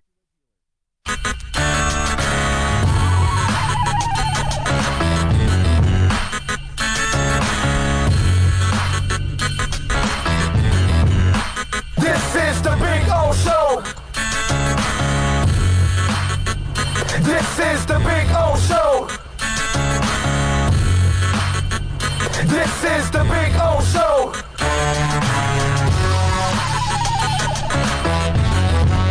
Can I run something by you guys here? This is something that's going to be very interesting. We talked about how COVID-19 could change sports, right? Because trash talking is going to be like a new sport on top of the sport, right? Like it's always been a sport, but now we get to see it like front and center. You'll get to know who are the trash talkers and who are not, right? Because you have to hear the stories about them because you really don't hear the trash talking live. Now you will. Here's the other thing that I was thinking about, actually brought up here by the boys here at VSS West Pines. How about this, okay?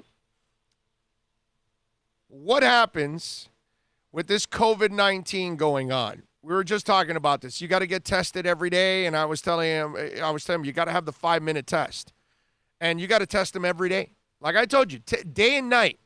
Morning you test them, and at night before they go to sleep you test them. That way you're tracking them all day, and you know the progress and what happens and where it happened and how they got it from one moment to another. You'll know, correct? Think about this, okay? Your team gets through the season. You get to the playoffs, okay? Your quarterback gets COVID. What about if somebody planted the COVID on his ass? Because they root for the Steelers, and you're the Browns.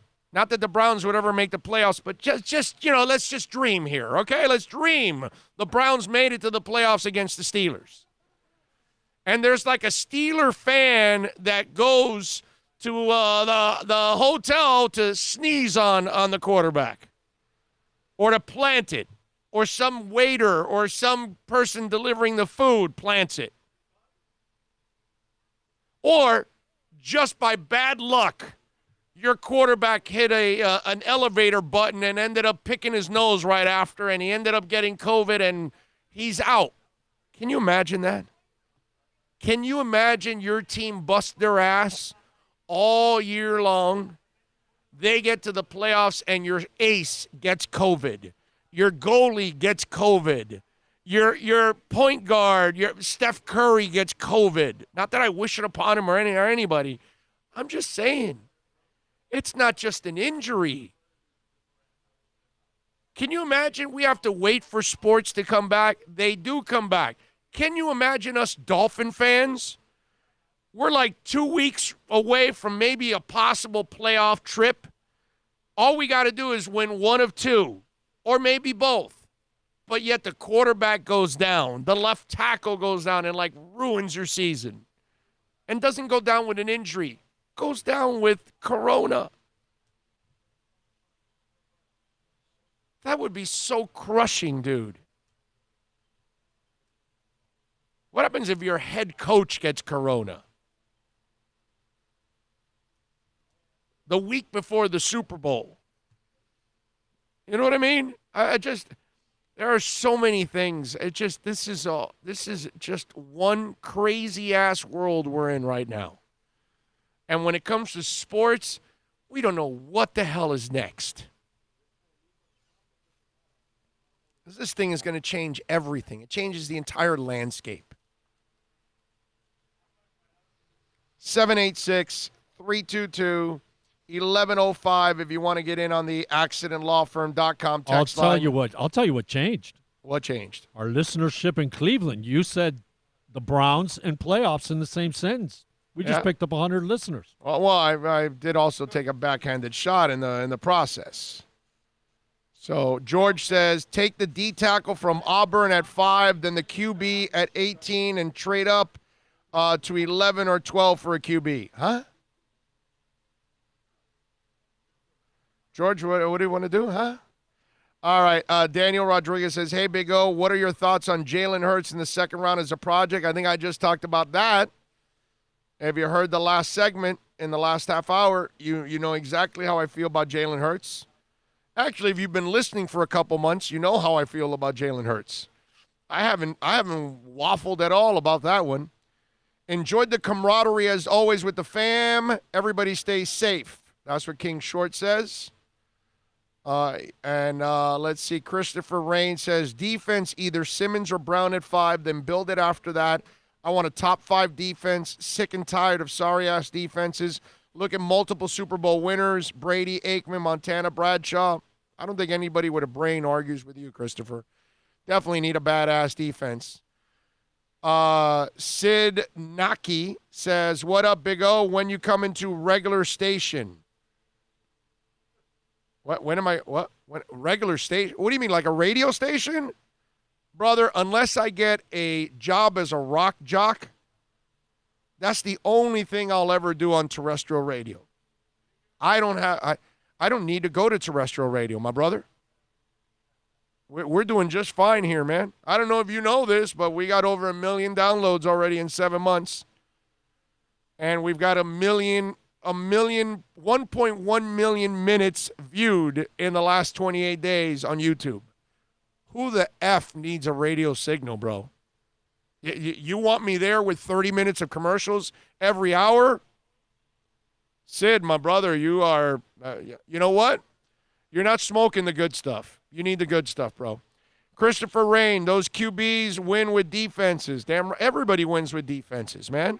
Marino tried to do it without a defense. What happened for 17 years? That's all you need to know, man. Our guy didn't have a defense or a running game. You give Marino a defense and a running game, and he's got multiple titles. Let's see. I remember a Jets QB getting mono last season. Exactly. Let's see. King Short says, big old diabolical. Why am I diabolical? What did I do to be diabolical? Jerry Bridges says, plus Jets QB was seeing ghosts. Yeah, that too. You're right about that. Seeing ghosts and getting mono. That's a little much. All right. What else do we have here? Did you see, by the way, that kid, Imani Bates, became the Gatorade National Boys Basketball Player of the Year as a sophomore, too. The dude has a chance to win it a couple more times. and I think he would be the first guy to win it 3 times. Nobody's won it 3 times. I think that's where I read in that article that nobody's won it 3 times. Several have won it twice, but not 2 times. How about that? But I saw that, and that's so. I would imagine I that's the guy that people are going to be going crazy over in 2 years. That he's like the can't miss kid, I guess. I also saw where the president is going to get together with owners from different leagues, and I kind of laughed at that. It said President Donald Trump announced Tuesday that he plans to consult with a number of key figures throughout the sports world to help guide reopening the United States. Among the names Trump listed was NBA Commissioner Adam Silver. Okay, now, mind you, Adam Silver's the guy that wanted to continue basketball without fans, and then Rudy Gobert went down with it, and he was like, that's a bad idea. Okay? Mind you that Adam Silver is going to have a discussion with the leader of the free world who called the coronavirus a hoax. I just want you to know who are all the people involved in here. In other words, not one of them is an expert. Jerry Jones might be pretty good at avoiding an STD, but he doesn't know anything about a virus. Okay? All right? I don't want to have a virus conversation with Jerry Jones. Robert Kraft knows more about Asian day spas than a virus and trying to bring back sports. This is the group that's meeting together. Okay? Now, if they were going to have cigars and talk sports, I'm good with that. But Robert Kraft, who is, pretty questionable already as it is with who he, associates with, Jerry Jones, Roger Goodell. That guy there, Roger Goodell, you want him talking about viruses. Come on, man. Come on. None of these guys. You know what? All of them need to just go away and relax, okay? Wait till the experts tell you it's time. Give me a break. I saw that story. I saw those names, and it's like, where are the experts? None of these guys are experts. They make a lot of money. Congratulations to all of them. They're really good business people. One's a president. The other ones are commissioners and owners. They're all successful in their own right. I don't want them talking about viruses and when it's right or whatever. I'll wait till the experts actually say when it's good. Robert Kraft. Come on, man. Come on. I mean, let's use a little common sense here. Okay? Well, think about it. Our president doesn't even know the laws of the land. Mm-hmm. Ryan Brissett says, I'm good with Jordan Love with some good coaching from these great Dolphin coaches. All right? King Short says, referring to your PPL planting COVID on players diabolical. Oh, okay. I got you. Yeah. Hey, listen, there are people they would try to spread the COVID on an opposing team for their team to win. We have fans that are those kind of losers, okay? It's not just a fire alarm that they're setting off in the hotel. They would actually try to spread it to other players. I mean, that's we got people that are trying to spread it as it is. Remember what we used to see back in the day with Michael Jordan? Yeah, you want to win a championship? Somebody just go over there and club his legs, man. Break his leg. Well, that's the only way you're going to win a championship back in the day. That's the way of the world for the skater. What's her name? Tonya Harding. Tonya Harding, baby. There you go. What was it? Mike something? Jeff Gillooly. Oh, Jeff Gillooly. Yeah, Jeff Gillooly. That was the guy. Classy group of people there, huh? Oh, big time. I hated that they tried to make Tonya Harding a what's it called, what's that? Something figure? What's that term I'm trying to use about her? That you're trying to feel sorry for her, and there's no way I could ever feel sorry for her. What's the damn term I'm trying to use? Can somebody help me out there? Damn. Sympathy? Sympathetic figure. That's it. Sympathetic figure. There is no way Tanya Harding could be a sympathetic figure. It's like Johnny Manziel doing those insurance commercials or whatever it is, car insurance or whatever. And I'm wondering, She did okay laying on her back with her legs spread. Yeah, well, that was her video. She did good with her wedding video. Is what was popular out there back in those days. But there's no way that I could be sympathetic with her at all. I remember when they tried doing that recently because they brought out that special. Yeah. That is one person that there's no way I could feel sorry for. Tragic hero. I don't know if you mean not Harding, right? Are you talking about Harding, Mike No-Go Zones, tragic hero?